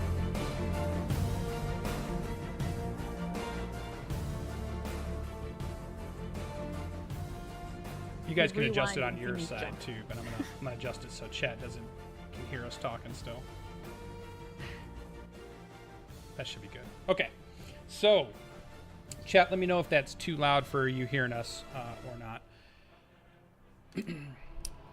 One more thing before we get the battle started. I have a handout for each of you. Is it our sword? It is your sword speaks to you for the first time and tells you of something that it can do. The voice of the sword It's is Alex either Jones. you get to pick either the voice of your grandfather or your grandmother. Alex Jones. Sure. Yours is Chrissy Teigen. is what Alex you hear. Jones. You hear Chrissy Teigen Papa. for yours. All right, so let me give each person theirs. I'll pick Griffin. And don't say what you can do until you fire it off for the first time or you decide to use it for the first time, and you can describe what it looks like and what it does, because I want it to be a surprise for everybody as it happens when you decide it to happen. Sure. Just for It'll fun. be great. If you get a chance to use it. Maybe you won't. Thank you. That's great. Great thought. All right, give me a second here. It's all right. Getting the last Should we couple. both all die? Alright, come in here. And then when you go to use it too, if you have questions, I'll answer them, because some of them I tried to word the best I could. We shall see. Let's get Jaharth's. I'm gonna have that. I'm gonna get that wrong at least for 5 sessions. Severo. Yep. Seattle. It took me 3 sessions to get that. Yeah. And Jorah.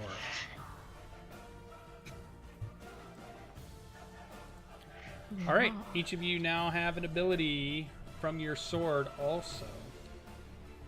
Starting us off, Davik, what you see are these cultist forms, these cloaks of oily, smoke-like monsters with claws.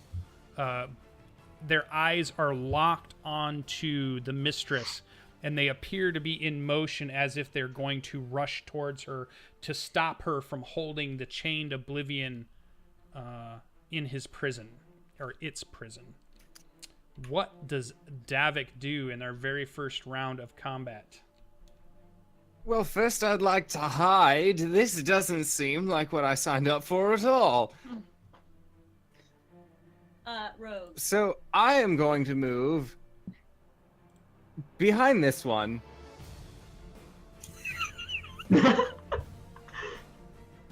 And then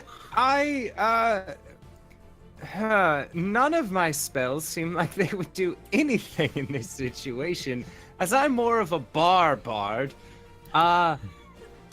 So I'll create a silent image as my action to maybe distract them into thinking that there is an even bigger, well, not bigger, but there is a better, more, maybe like an arc wizard trying to dispel the whole thing that they should really take care of. And I'll do that as a silent image at level 1.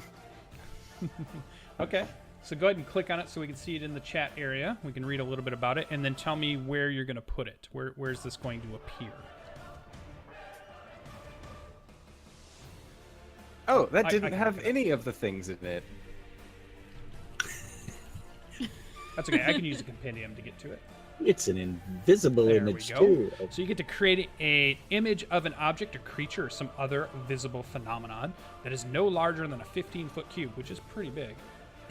It appears at a spot within range and lasts for the duration. It is purely visual. Okay. Yes, but there's a lot of noise and stuff going on, so maybe that'll play into my favor. I'd like to put a really big image of another scary lady. Okay. Maybe right here.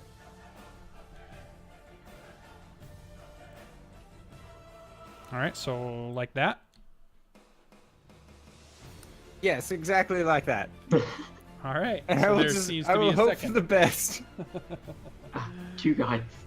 All on our right. side. Anything else from Davik?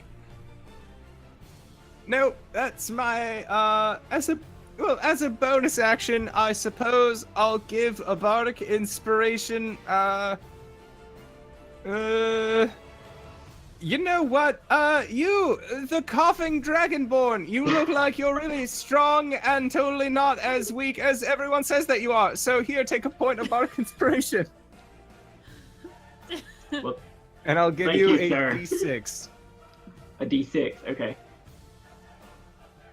There you go. So you can use that D6 on a combat roll or a saving throw roll or just about any type of roll except for like damage, I think, is probably the only thing you can't. I'm use. not Yeah. a damage. Okay. You got a little robotic there. I was gonna say drunk. He's just drunk. Oh, he's drunk. It's the fear getting to him. All right. That will bring us to Jorah. You are up. What would you like to do? These things are about to race towards the knowing mistress. I am. Does she have? How high up is the smoke cloud of death? About 50 feet in the air, 40-ish, 50-ish feet into the air. Okay, perfect. I am going to look down at my sword and I'm going to say, "This is over. I'm melting you." And then I'm going to cast Fog Cloud right about meow, Okay. which is a 20-foot radius. It's a sphere. And then I'm going to I'm gonna run in because reasons. Like right in the middle of it. Davik's shield disappears. In Yeah. the story, you stayed here the whole time. You said how I'll far kill was you it? 20 next. feet? 20-foot radius. radius. Double that. Yeah, that's actually pretty big. Yeah. Oh, there you go. So I am beelining it for this pillar here to hide. I'm not gonna make it there, so I'm just gonna use my bonus action to hide. I think it's that much. Okay. So let's take a look at, just so those that are in chat, they might be watching, let's take a look at that spell just so we get a good idea of it. Sure. Fog Cloud, basically it is heavily obscured. Yeah, mine did the thing. Well, isn't that just Ducky? So really anybody fighting inside there is probably going to get disadvantage Right. while attacking is basically what's happening. And it's messing with line of sight a little bit. Mhm. Okay. So, and I'm going to hide. Hide? Which- Yeah. yeah, So a stealth which- roll.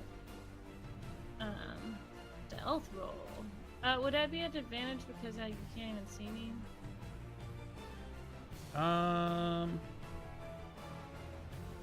Yeah, I think you'd be at advantage. Sweet. There's a button for that. There is. There is. It's where is it? Isn't it at the top somewhere? It's under your skills. Should be a. It's one of the skills you have. Right. No, the advantage and disadvantage. There's a. Oh, on your character sheet, if it's not turned on, you have to turn that part on. I'll go to your character. Hold on. I'll just roll it twice. Do it. Oh, there we go. Oh, that's weird. 22 for a stealth. Advantage toggle. There we go. All right, so 22. Good, nice. All right. Anything else? No, I'm good. So that was action, bonus action, movement. Awesomely done. All right. Aberration cultist time. Fine, bitches.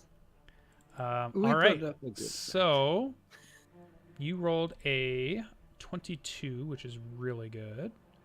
It's like really good. Yeah, they're okay. So they are going to go. Ooh.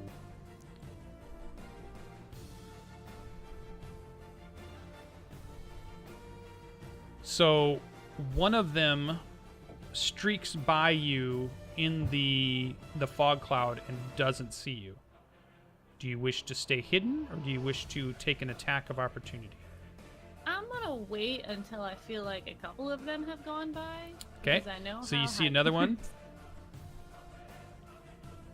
I know that there's a bunch of them, so I'm gonna say, in my mind, I'm waiting until like the fourth one goes by, and to attack the fourth one. Oh, shoot, I want to move that. Yeah, I'm going to put this on the map level. There we go. They don't see you as they go through. So you, in your fog cloud, you see the swirling of the misty fog go by. You're hidden in it. They clear that they didn't see you at all, and they make just a beeline for the mistress.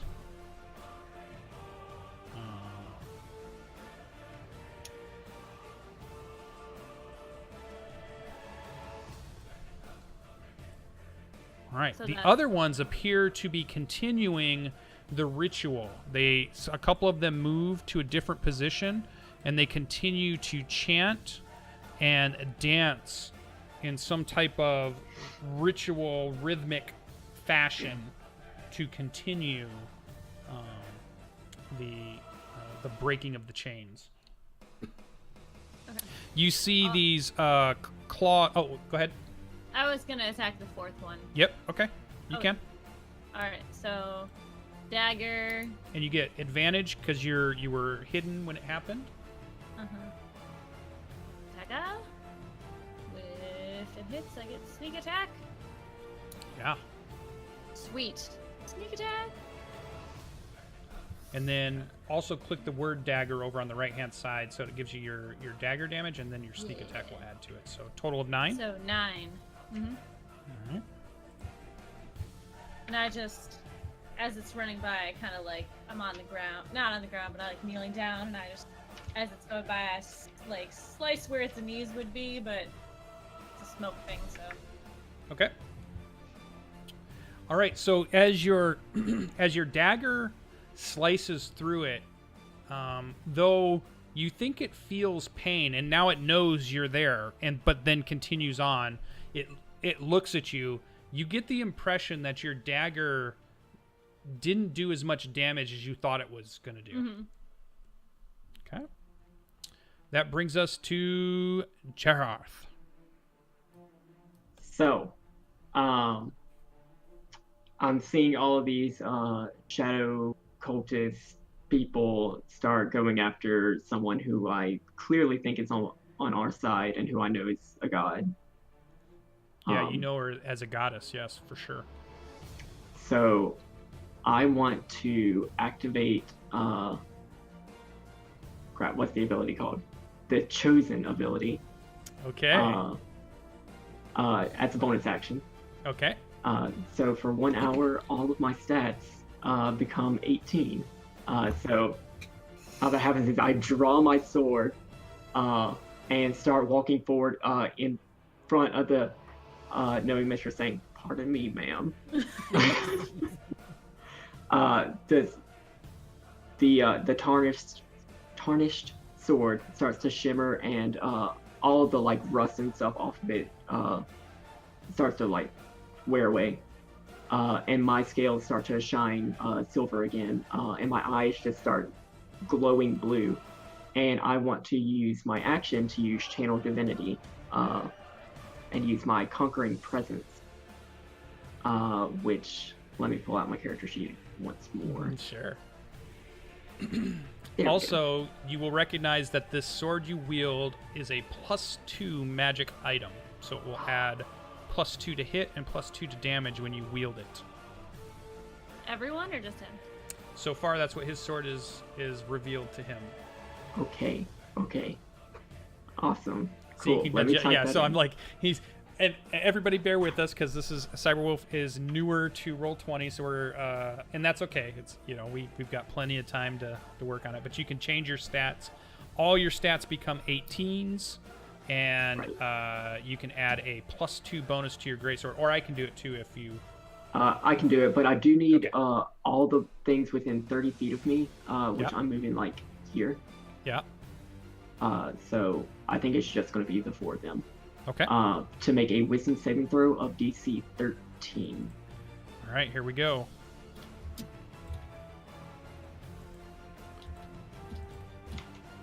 Nice. One of them makes it. And 3 they fail. become frightened of me. Nice. So this should be that they have to move away from you.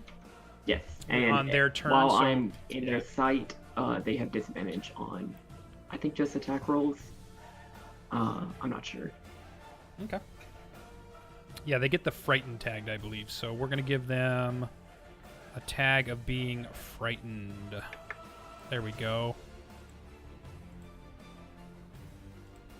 Oh, and my holy symbol like pops out from behind my shirt, and it's very similar to Gideon's. Yeah, and you can see the armor now creaks at the size of the muscles of this dragonborn. He seems whole and hale. He seems like the perfect specimen of a dragonborn that anybody has ever seen. All right. All right, so that was action, bonus action, and movement. Spectacular movement. Good start. That brings us to Christine. I should have picked a non-normal name because every time you say it, I'm like, oh, let's listen to what Christine has to say, and I'm like, oh, that's me. We could try to pronounce it a different way. Christian. Yeah. Christine.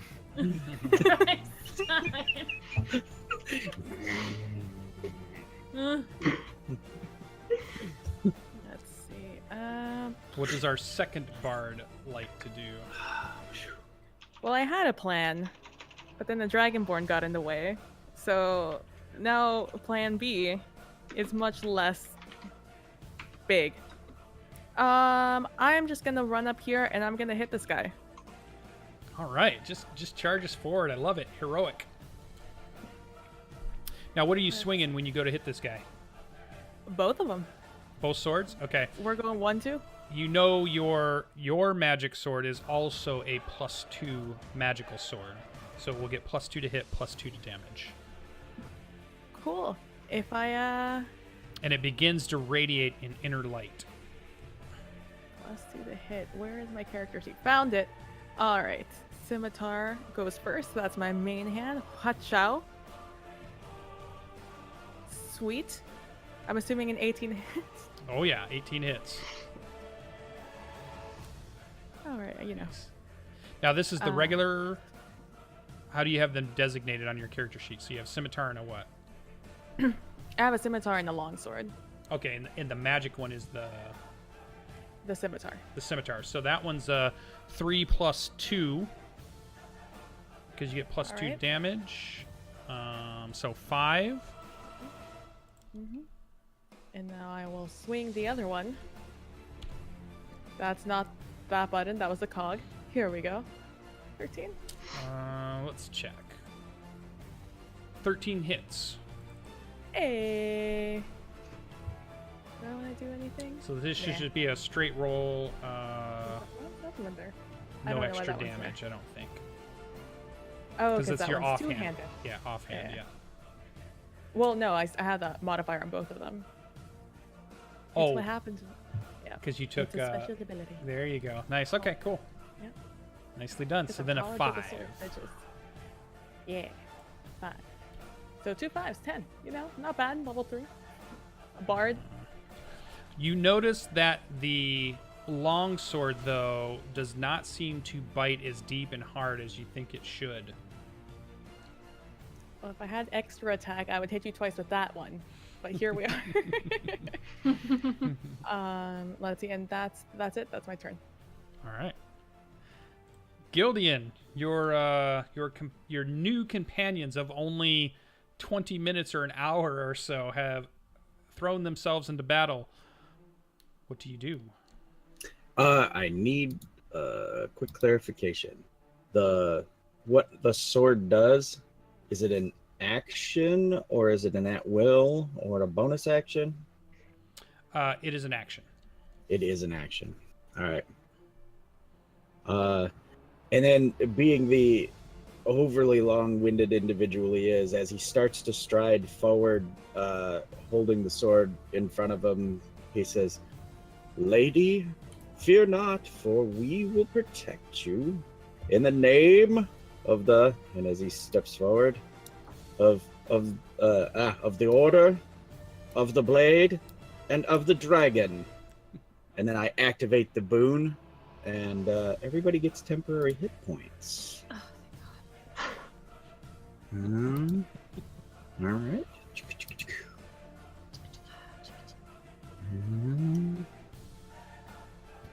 Sorry. You're a One gentleman moment. and a scholar.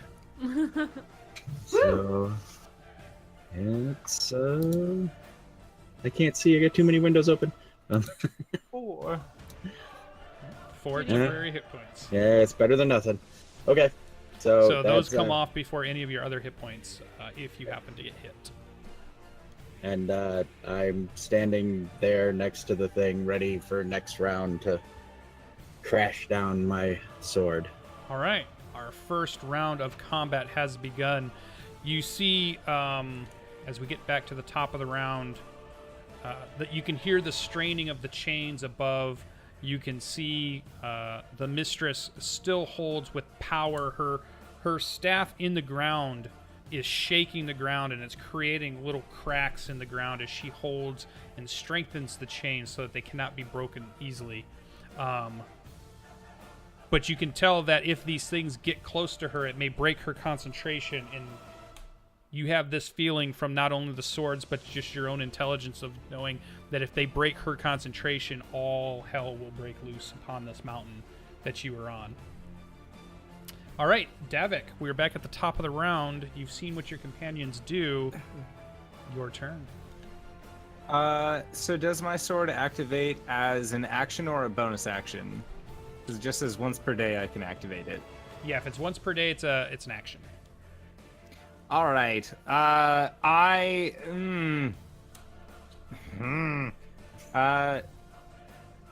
This is a great time.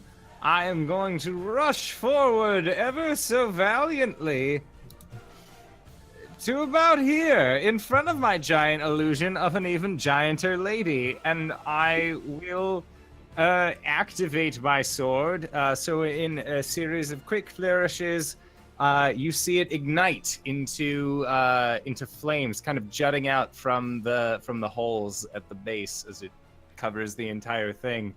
And I will just use my bonus action to try and just distract them with a flurry of my sword, just looking really cool. I can't really do a whole lot. Yeah, that'll but then actually give Gildian advantage on his next attack. You can do a help action there. So. All right, I will definitely do a help action for whomstever attacks within the 5-foot range of me. Nice. All right. Brings us to Jorah. You were up. Okay, so it looks like those guys. Well, actually, I have no idea. I can't see anything. So I saw those guys run past me, and I have the same feeling that we need to protect this lady, the big lady. So I'm gonna not take a 5-foot step, but do that, which is taking a 5. You know what I mean? And then I couldn't find a cutlass on the roll 20, so I just used a short sword. Okay. But I am going to take out my cutlass and I'm going to say to it, you better be worth it. And then I stab. Meow. Yes, 14 strikes true. Sweet. And since I'm within... Wait. Oh, why did I roll at advantage? Wait, am I... Because I'm within 5 feet, I get sneak attack, yes? Yes, because, yep. Yep, you would get your sneak attack damage. Ooh, nice. Now, which one was it? That was the dude to my west. Okay, and you are using your magic sword when you do it, correct? Correct. You get a +2 to hit and to damage also, and it is a magic weapon. Ooh. It begins to glow brightly. Oh, the sword? Yes, so that's 16, 17, 18 points of damage. And I'm going to peek out and see that the Dragonborn is all strong now. And I'm gonna be like, what happened? And then kind He's of all swole. yeah, he got swole, bro. And I'm gonna kind of try and fade back a little bit. I don't know if I can hide. Not Probably next to not, him. 'cause I'm right. Yeah, exactly. Yeah. And I'm done. Well, you do cunning have action, you can cunning action disengage. as a rogue. Yeah, bonus action. Oh yeah. Bye. Just gonna fade. So a disengage is what you're gonna do? Yes. Yeah. Okay, so you're back in So the I'm fog not cloud. hidden, but I am obscured. All right, so yeah, you go ahead and make a stealth roll anyways, not advantage, just regular stealth roll as the fog cloud envelops you again.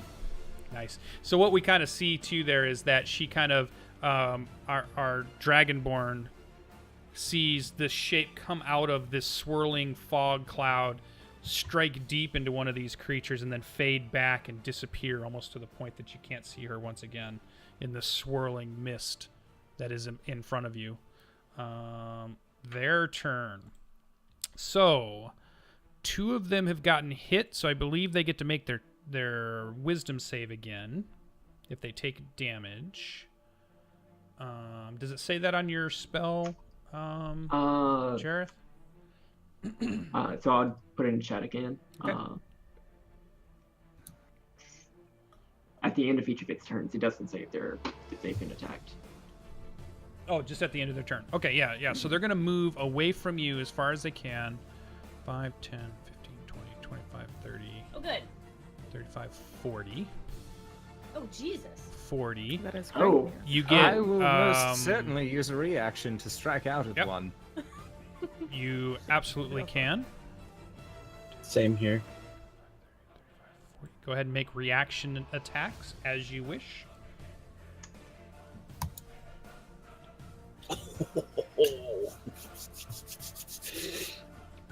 Gildian, your sword. Everybody's sword is a +2 sword, magical sword. So you can add a +2 bonus to your All right. swords.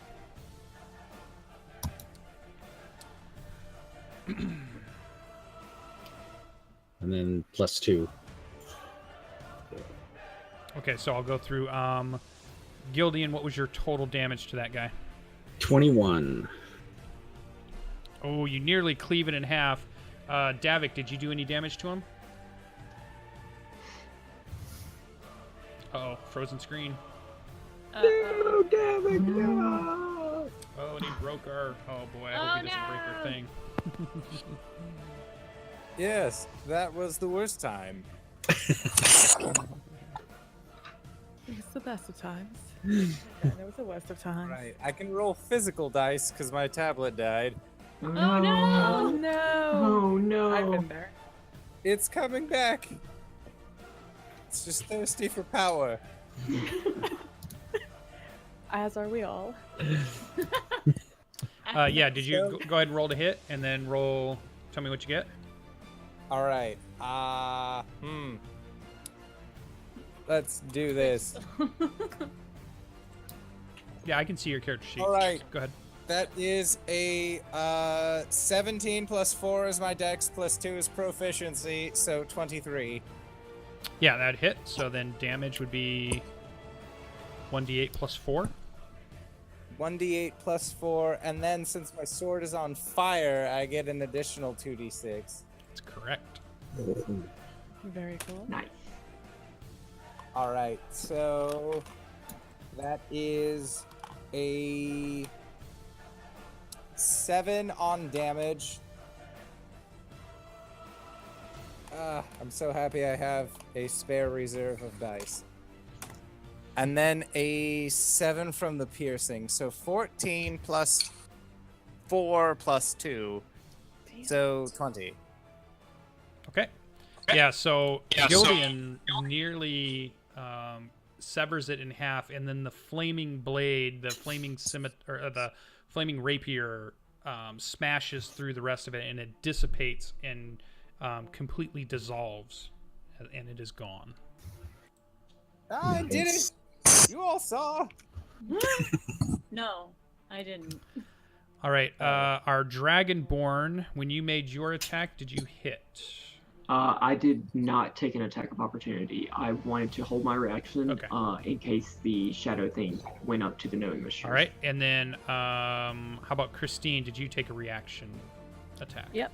Okay, and what did you get? I 18, hit yep, for would 18. hit. And 5 slashing damage. All right. Okay, so those two are up. Now it's the end of their turn. Yeah, those guys continue the ritual.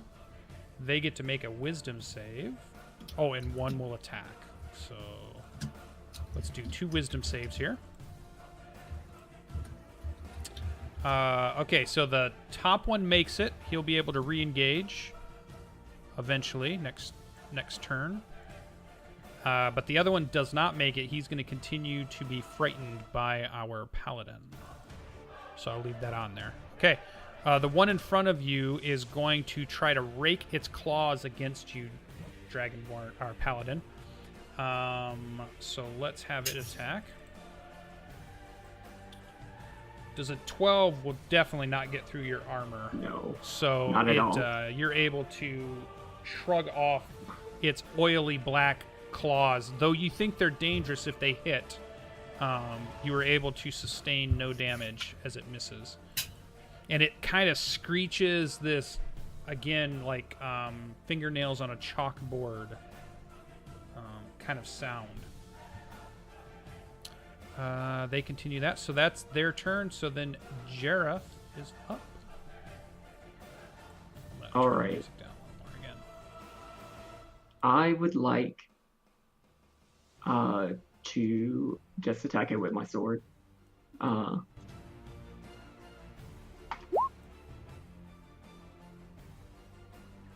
What?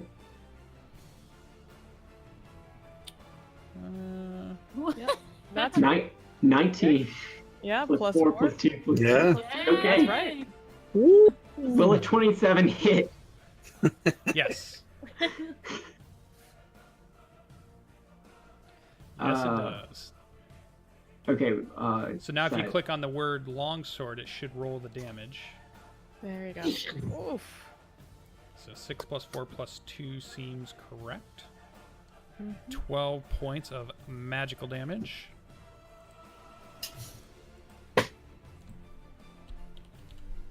All right, that gashes into it. It looks hurt. It looks very annoyed and pissed off at you now. It is not quite dead. All right. Anything else from Jareth? Let me. No. Okay. Nothing else for me. Okay. All my That brings spells us to Christine. Okay, I am going to move, boop, and stab this guy with the scimitar of destiny, and hit it for 4 because I cannot roll well. 4 more damage is good. And then I shall hit it again.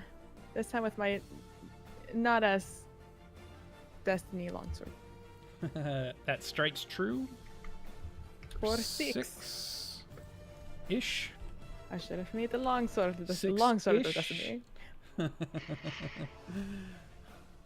right. It is still, though taking chunks of it out of it, it still seems to be trying to claw its way through the paladin to get to the mistress. Cool, Gildian, that is my you are turn. up. Um, So the first thing you need to do is roll a d6. yes, that's right. Oh, oh, but they don't stack, and nobody's lost anything yet, They don't right? stack, but they can pick which number they want to use. Oh, nice. Okay. Well, I will roll it again. I'll take that one myself. Yeah, so they drop the 4. It's no longer there, but everybody now has a 12 temporary hit What? points. Oh, You all heard. Everybody Yeah. has 12 temporary hit points. instead of the 4? Yeah. Yep. So that was your action then? Anything else? I'll stride forward, saying, "We must end this ritual." I also agree. I'm back, by the way. Oh, hi. Hello. Yay. And with my hit point thing being my action, I just managed to get there. All right. That is the bottom of our round. So round 2 is flown by. Above you, the sound of 1,000 thunderstorms crashes as a chain bursts free. Only 2 chains hold the chained oblivion. Mistress, the knowing mistress, says to you through telepathy in your minds, "You must get the swords to the altar. You must place them on the altar to strengthen the binding ward." Well, Okay. that sounds easier said than done. And you can tell she's straining and she's gritting her teeth and she's trying to hold as much as she can the remaining 2 chains as the chained oblivion itself bashes itself and batters itself against these bindings. Well, how about you and me's plays cards for tails after this? All right, and I'll just run. And then, yeah, that'll bring us to Davik's turn. So I'll go here, and I'll I guess I'll cast Dissonant Whispers on the one that's engaged with Gildian. Okay.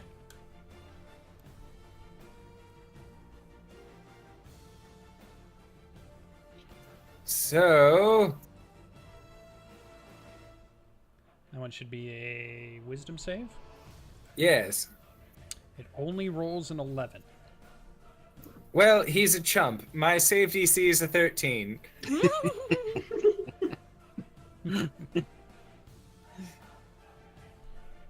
All right.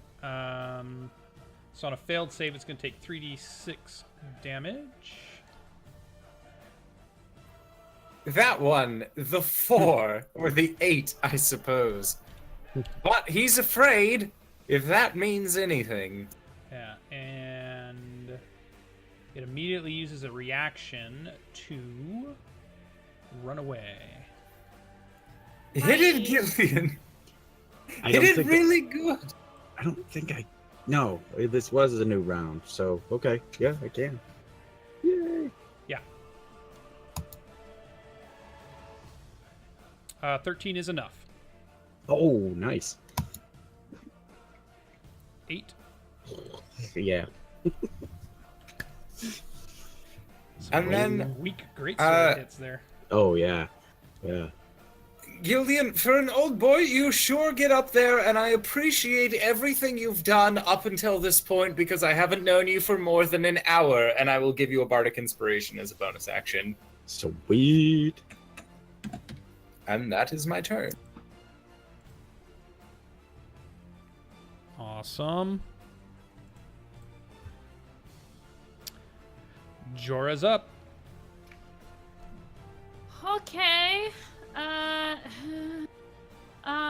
Yeah, so I listen to directions. So let me try. 5, 15, 20, 30.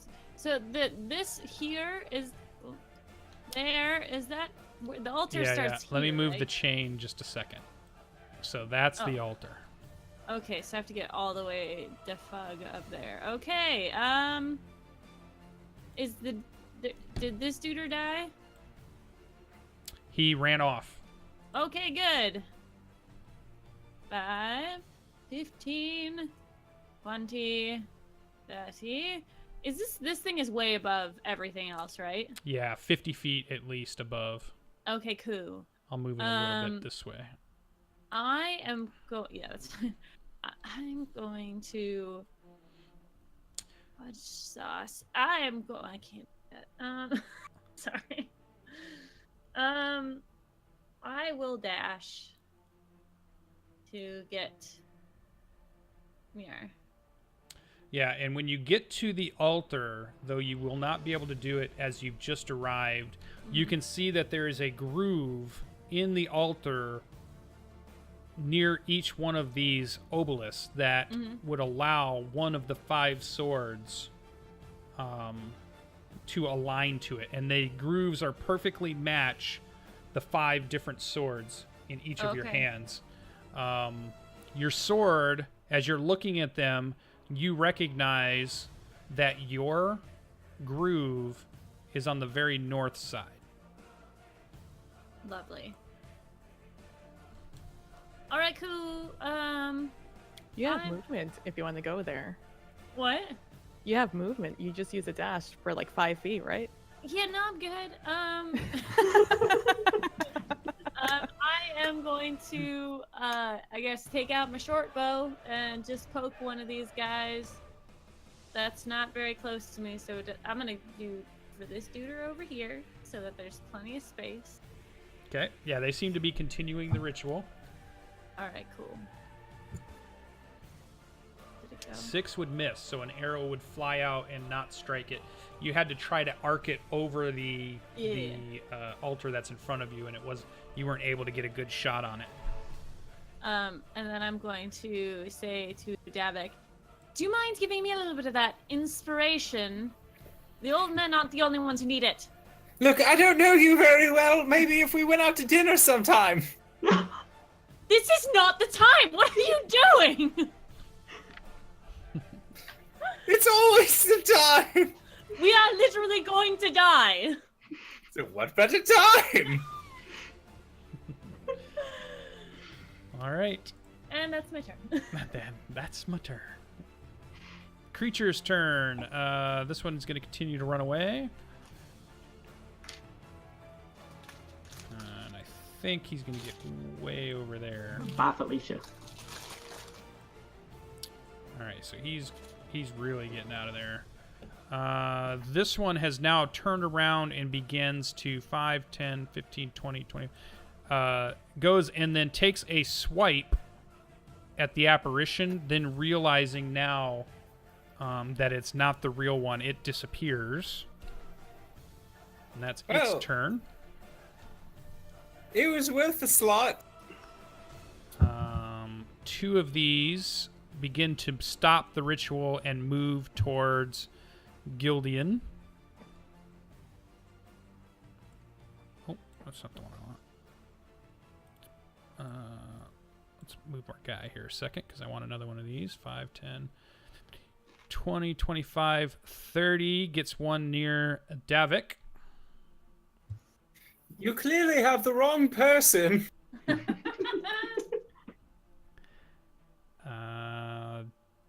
Dissonant Whisper dude. That should be done by now.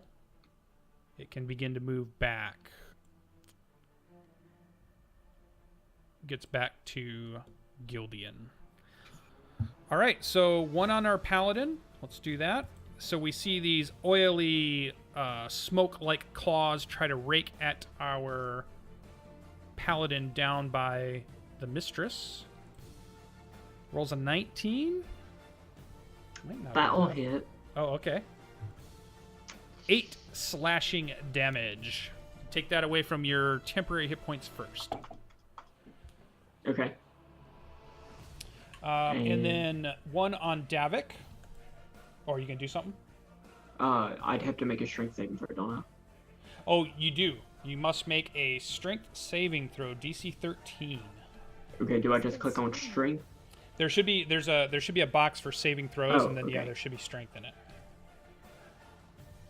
Ooh, I love it. knocked prone. That's a natural one. Yeah, you see the What paladin happens is to him? knocked down by this shadowy cultist figure.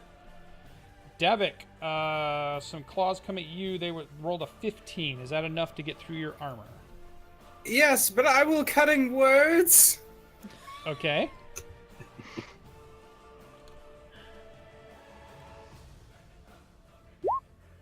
So subtract his roll by 4. That's an 11. That doesn't hit me. Okay. And the cutting words I will tell him is that you are a cantankerous fuck, and I really hate you, so please don't hit me. Okay. All right, and that leaves Smooth. 2 shadow claws on Gildian. 20, Oh. 7. I had to. 20 hits. 8 slashing damage, Gildian, and you must make a DC 13 strength saving throw.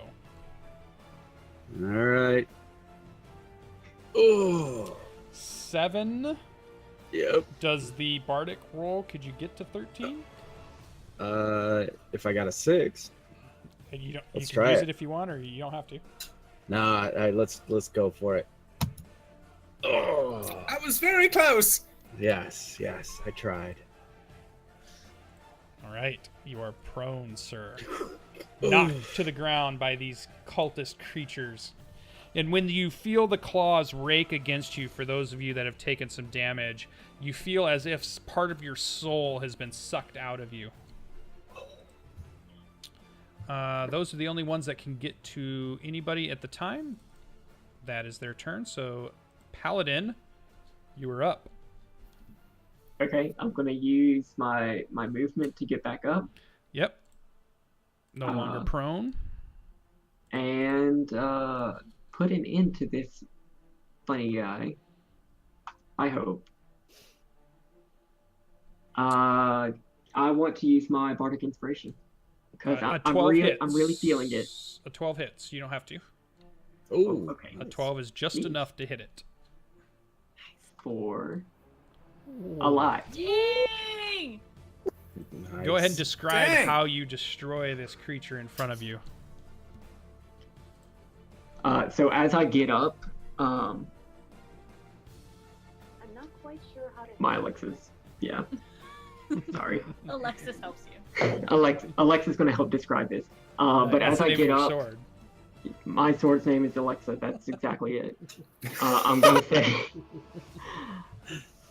in Draconic, I lift up your name, O First of Dragons, and pray to uphold your sacred charge as I thrust my blade through him, and hope that the shadows start like dispersing. Yeah, nice. And the sword just sparkle. All right. Sparkle, sparkle. So that was, you still have half your movement or bonus action if there's anything else you want to do, or are you done? Half my movement, so that's 15 feet. Correct. Let me go here. And that's gonna be it. Nice. Christine, you are up. I'm going to book it 10, 15, 20, 25, 30 to here, and I'm going to slash away at this sucker right there. All right, do it. 14 hits. 4 damage. And then my long sword. Boop. Oof. 7 misses. I try. And I use the rest of my movement to swing around this way. All right, nicely done. Brings us to the bottom of the round, Gildian. So I sort of wave the sword to give myself enough room to stand up. I get to one knee and I kind of grunt and groan to get to my feet, and I yell out, "For the dragon!" and take a swing at this one. Roll your d6. Oh. No. Nope. Okay. And then great sword. 13 hits. Oh, And it's the one to the right. Yes, that one. Okay, it looks definitely wounded. And as far as I can see, none of my companions are bleeding profusely. No, not yet. Okay. All right, then I guess that's it for me. All right. Top of the round. Okay, so what we see again is we see another chain above you cracks. One final chain holds the chained oblivion together. It's like 1,000 thunderstorms rumble above you, the loudest you've ever heard.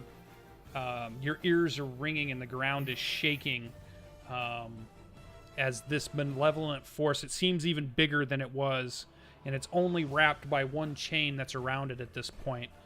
The knowing mistress has now fallen to a knee as she strains against the power of the chained oblivion trying to break free. And you hear just a whisper in the back of your minds, hurry. That'll bring us to the top of the round. Oh, Stab it. good. I'm glad to see you haven't fallen yet, old man. And I'll say that to Gildian. And then I will go... I'll try and strike out against the one in front of me. Okay. So it would be normally a 7, +2 for a 9. That would be a miss. All right. Well, that didn't work. Correct. Shit. I'm going to speak out and, because I didn't inform everyone last time. There's a place for all of our swords on here. Get over here. Sorry. All right. Yeah. I am going to try and run really fast. Towards that thing. So 5, 10, 15. So I'll provoke 2 attacks. Yeah. Interesting enough is that they don't attack you. Excellent. So I'll look around. They probably don't want me. I am very weak and not well armored. So you can tell thus far, those of you that are close, Jorah, your groove for your sword is on the northern part. Davik, your sword is on the eastern side. Well, that's poop. But is there like a staircase up, or do I have to climb? Yeah, there's a Because staircase. I kind of just want to like scrabble. Yeah, you can I scrabble want- over it. Yeah, that is very much what I want to do. Yeah, I'll put it on the map. So I just want to get on this altar you and clamber over any dead thing that's on there just to plant my sword in. Yeah. Next turn, you'll be able to place the sword in the groove. You're not quite there yet. Well, I'm in front of what looks like 5 baddies, so if I cease to be in the next 6 seconds, well, Jorah, it's been fun, and I'll give you a bardic inspiration. You got this, champ. It's what you always wanted. You're so strong. Jorah, you are the strongest. Stop. Oh, I gotta find what was their initiative? I almost took it off. It was 14. 14. Okay. It's been fun. Goodbye, everyone. We're all just stories in the end. Who lives, who dies, who tells. All right. That brings us to Very Jorah. Excited, very depressing in all of 5 seconds, sir. I just wanted to play cards. All right, I'm going to use my bonus action as a whatever bard I am. Sorry, I was trying to stall for time, and it didn't work. I can, as a thief archetype, I can use my bonus action to use an object. So I'm hoping that putting the sword in there is a bonus action. Yeah. That'll Okay, work. cool. And then I am going to. It'd be a free action. It's like just an interaction, so you don't even have to use your actions to do. It's an interaction. Sweet. So I am going to use my. Well. Totally stab a guy and then do it. Well. I mean, I could just hide here. There are no sea creatures around, right? There are not. Just making sure. I'm just making sure. I will cast Gust of Wind, kind of move here, and cast Gust of Wind in that direction, so that it hopefully pushes that guy backwards. So I kind of take out a little seed from my net, and I kind of crush it and push like Kamehameha, trying to push this guy back just to give me a little bit more space. Okay. So he needs to make some sort of save. I believe so. Probably a strength saving throw. Strength. All right. You 15. succeed. What's your? So he is not pushed back. Oh, okay. And then I'm gonna use my bonus action to hide by the stairs, hopefully. You can try, but it's going to be disadvantage because you're just out Okay. in the open. Yeah. So you can do a Let's disadvantage try it. roll and see what happens. Yeah. And 11. Okay. Do I think that I'm hiding? Sure, you think you're hiding. You can use your inspiration. I'm gonna use my inspiration. Oh, That's you got a bardic one? 1d6? 1d6? Yeah. Yeah. Because you were so strong. So strong. 14. All right. So we have a gust of wind that's 10 feet by 60. We'll just put that on the map here real quick. Draw shape. Did anything cool happen when she put in her sword? Oh yeah. I did that. I forgot. Thank you. Other things are more important, like sea creatures. No, what you see is you see the groove, and the sword seems to melt into the altar, and all you can see is the handle, but you don't see the blade anymore, and it's in the altar now. Well, Well then. I probably should have run away. I mean, you know. Cultists.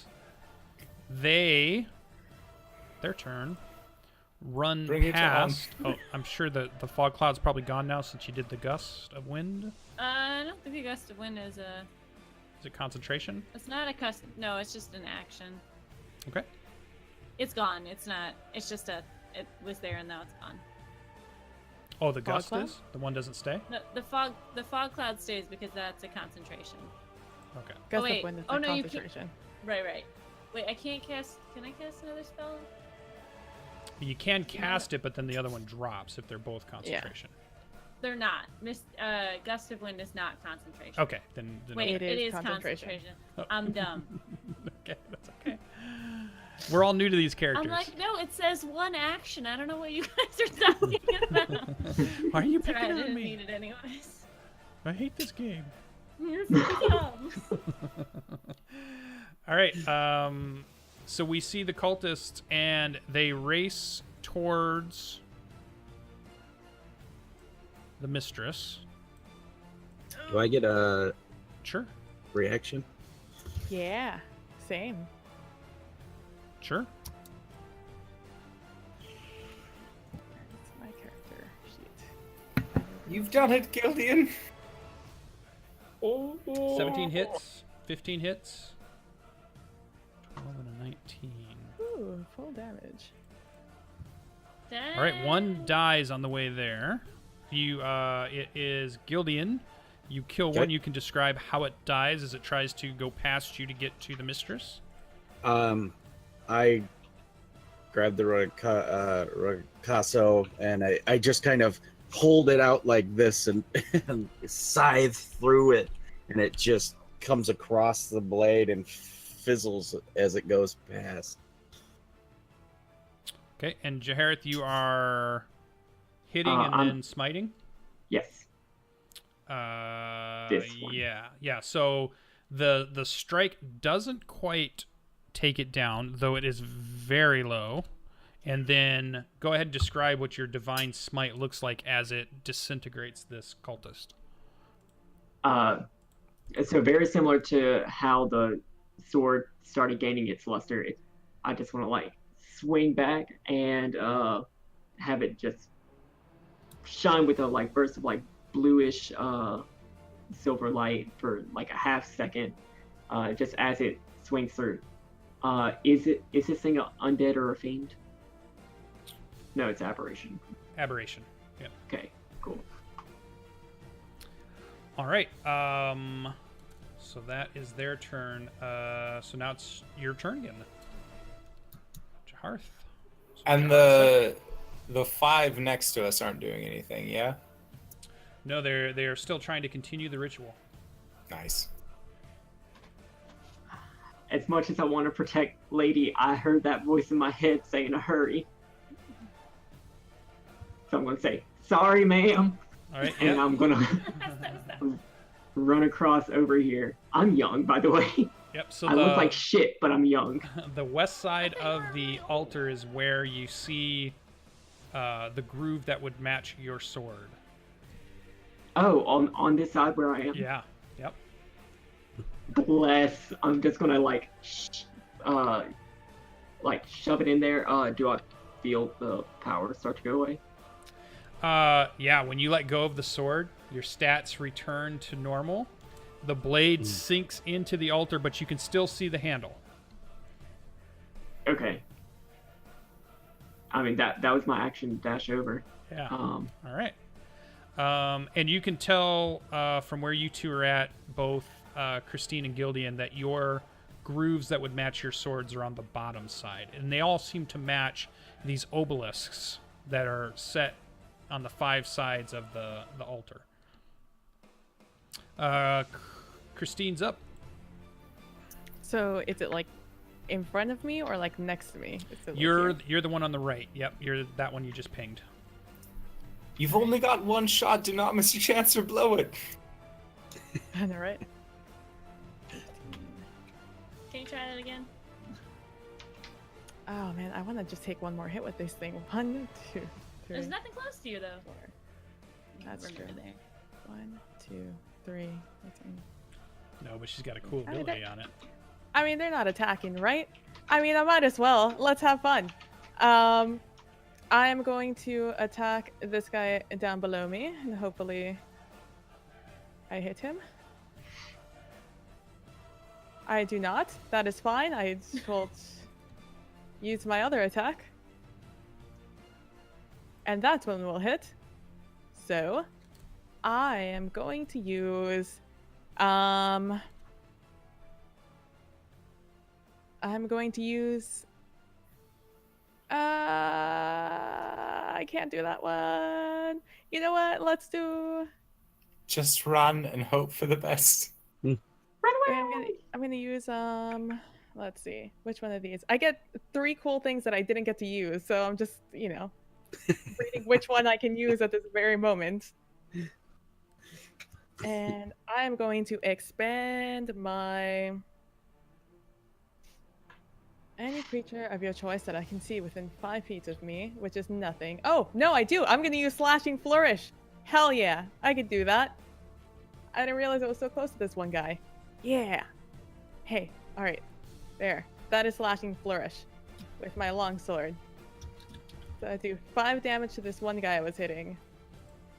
And Okay. then I deal extra damage, which is 1d6 for my Bardic Inspiration. For 3. So I hit this one for 3 and this one up here for 3. You And did it. Then I run back and I put in my sword. All right, you see the sword blade sink into the altar. Just the handle of the blade is sticking out now. Gildian, you were up.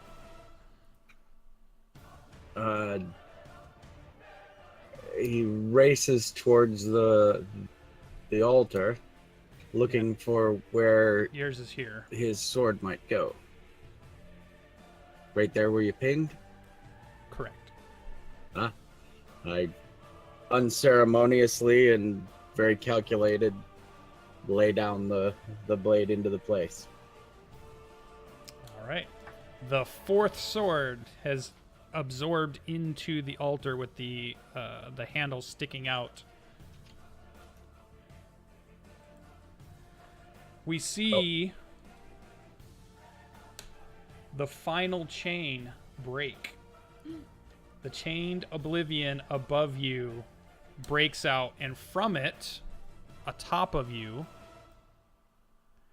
tendrils shoot into, and you can see it pierce the knowing mistress in 7, 8 different places, and it shoots all the way through her body. Her staff shatters as the last chain breaks and rumbles, and it's like 1,000 thunderstorms have broken, and you hear this malevolent laugh as it begins to try to tear apart the knowing mistress. Davik, it's your turn. Yo, Jumanji! Oh, it's just my thing. It's alright. I totally won't be trying to dissonant whispers the chained oblivion to make him scared and realize that the best part of him dribbled out his mom's leg. So let's just fucking do this and hope for the best. What?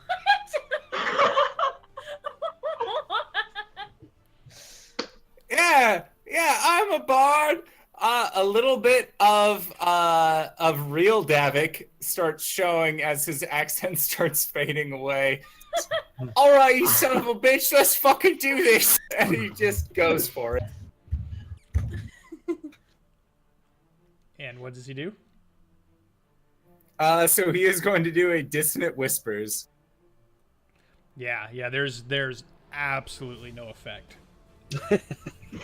This is god level creature above you. Your magical power hits it like a small dandelion puffball running into a lawnmower.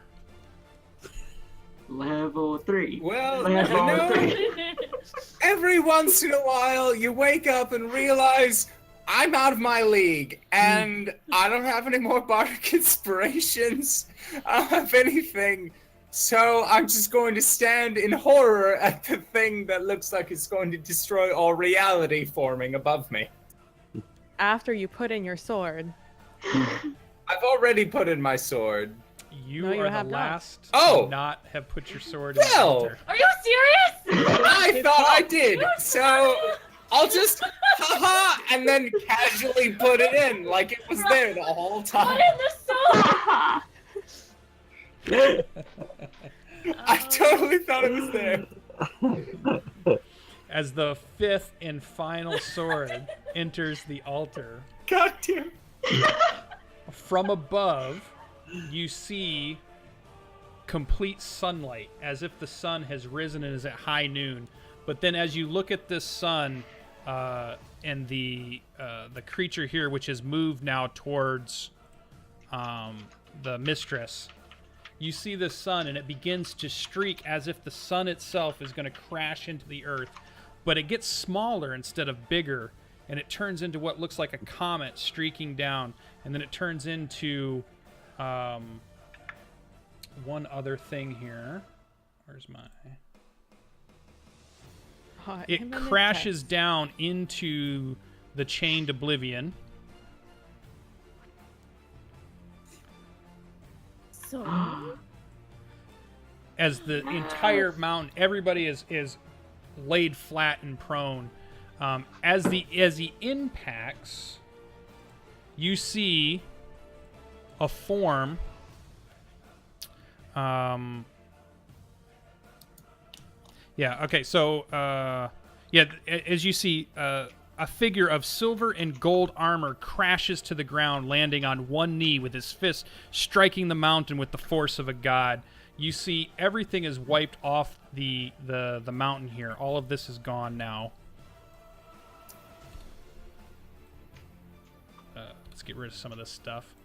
Had a lot of expectations for what would happen if I put my sword into the thing, and this is not what I thought would happen. So, you know, the little things. As the figure stands up, and what he's done is he's dropped right down onto the tendrils that have spiked into the knowing mistress and has shattered those tendrils, and stands before him pulling a sword made of the actual surface of the sun.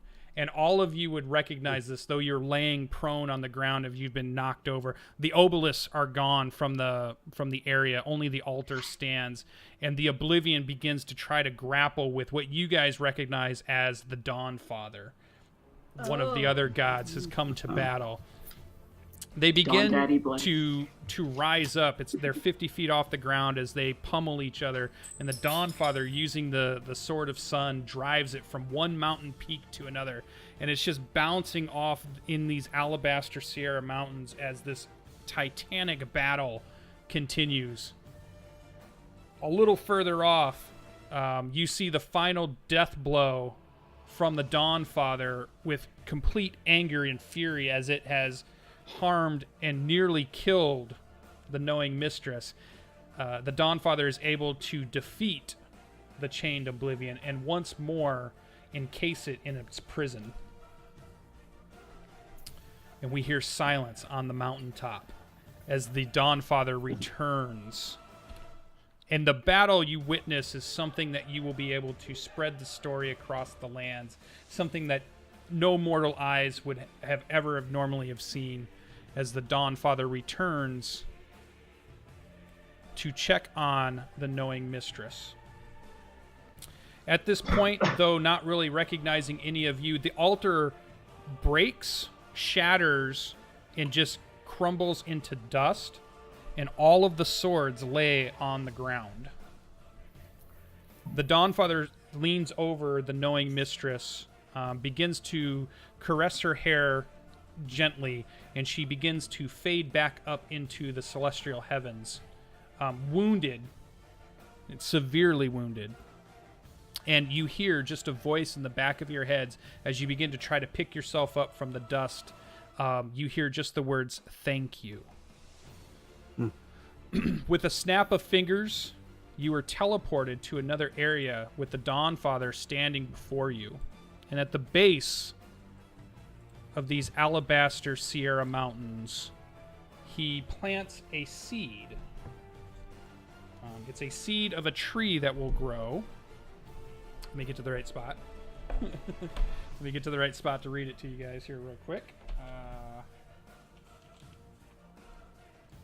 Let me find it. I had it marked.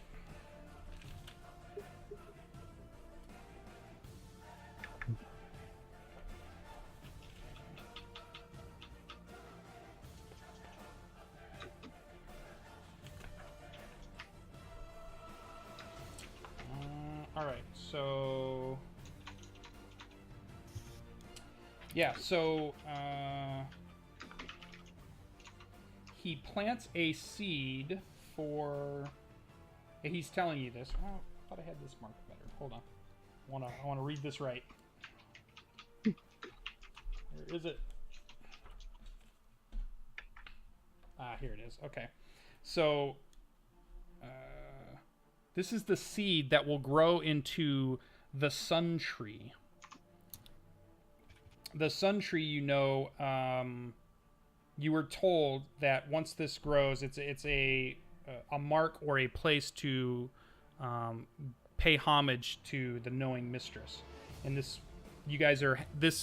what's actually happening is happening during what they called the Calamity. A furious and vengeful fight of the Dawnfather pursued the fleeing Oblivion across the mountaintops, over the sea, to the peak of Gate Shadow, where it was eventually defeated and imprisoned once again. After the victory, the Dawnfather returned to Whitestone and placed a single seed into the ground where the knowing mistress was nearly destroyed. The god wept, and from the seed grew a symbol of protection, a massive tree that became a beacon of light within the dark forest that surrounded it. You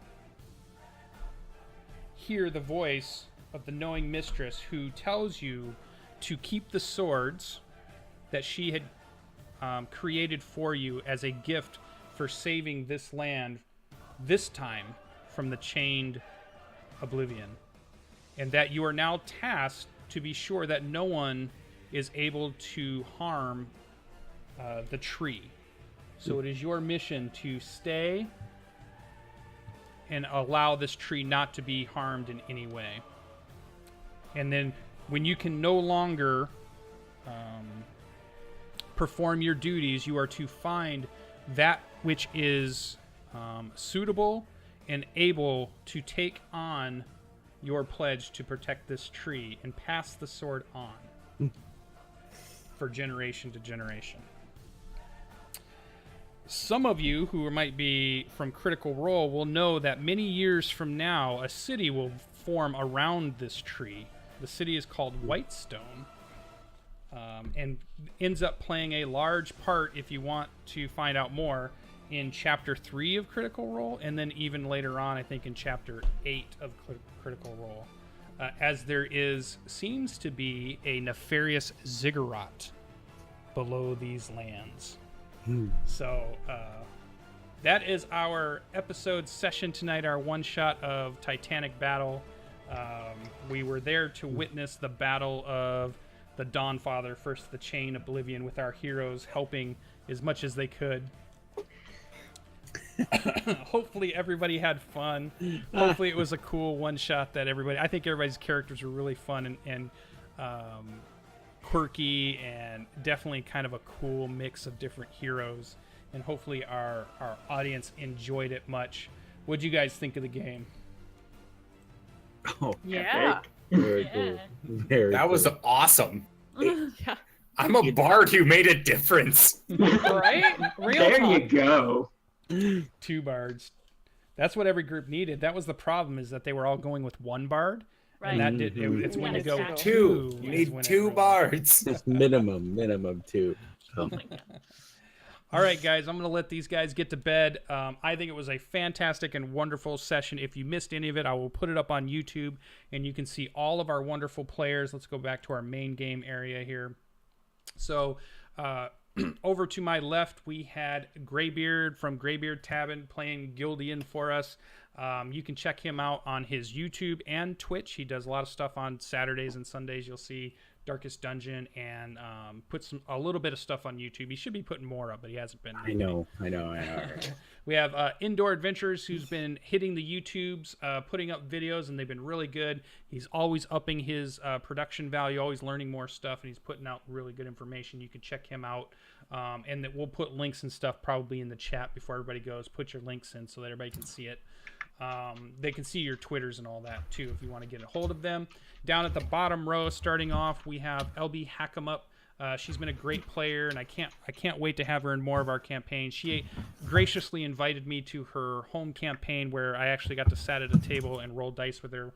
She plays a mighty halfling called Gwen, who just won an Ultimate Fighting Championship, which was super awesome.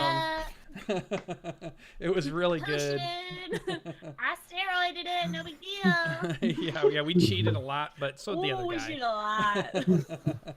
But that's okay. It's really good in that adventure. Not that anybody will be able to see it, but we're going to rob a Blue Dragons casino. So we're really doing an Ocean's 11 episode, which is really fun when we get to play that. And then we've got Cyberwolf, who joined us, who's a subscriber to the channel, and we say thanks for the support, man. You were fantastic. I probably want to have you in a game again at some point, because you were just great. I think the problem I'm going to have is that all these people I keep meeting are really good, and I don't know how I'm going to get to play with all of them, but I'll find another way to get you in a game. Well, thanks for having me this time. Yeah. Definitely. It was really enjoyable. Awesome. Glad to be here. And then over on our inside there, my co-host for Standard Array, my kind of partner in crime in a lot of things, is PB Plays Inside. She does a lot of streaming and YouTubing, big Minecrafter. She was doing some music dissection of some sort. Then she's doing tons of that soccer game with cars, which seems weird. You want to see somebody get salty yelling at the screen or her teammates, it gets pretty good at that one. If you want to see that, but definitely come out and watch us on Sunday nights for Standard Array, where we do a lot of stuff that helps with anybody trying to get into RPGs. Since I have a D&D show on Saturday morning, and the Sunday show, we try to cover all of the other RPGs that are out there. So we go and we talk about all the other types of things, like which ones we're interested in, Kickstarters, and we're also bring on guests. Like we had guests from the Retroverse, who was building that game for the Kickstarter, and they're still working on that at the moment. And I'm sure we'll have other GMs and stuff come on and talk to us about how to GM different RPGs and such. And so you can check out PB on her PB Plays Inside on everything, basically YouTube, Twitch, and Twitters. The Twitters are there. They'll put their links in chat so that you guys can find them. And I hope, you can find me, Sir Lucian, on everything you're here. So I'm sure you can find all my links and come watch us. I'm glad you showed up. We had a really good audience for most of the show. Swing back here for Saturday morning. I have an interview with Jim Murphy, a friend of Matt Colville's, a person who's been D&Ding since D&D started in the 70s. He ran or worked in a game store when D&D was first put on the shelf, and then was sold and taught people how to play it. So we're going to get some really cool stories from somebody who's been in it for the last 30, 40 years. And then we'll have the Sunday show coming up, and for Standard Array, which would be pretty good. So thanks for joining, everybody. I had a blast. We will see you in the next one. Bye. Bye. Bye, guys. Bye.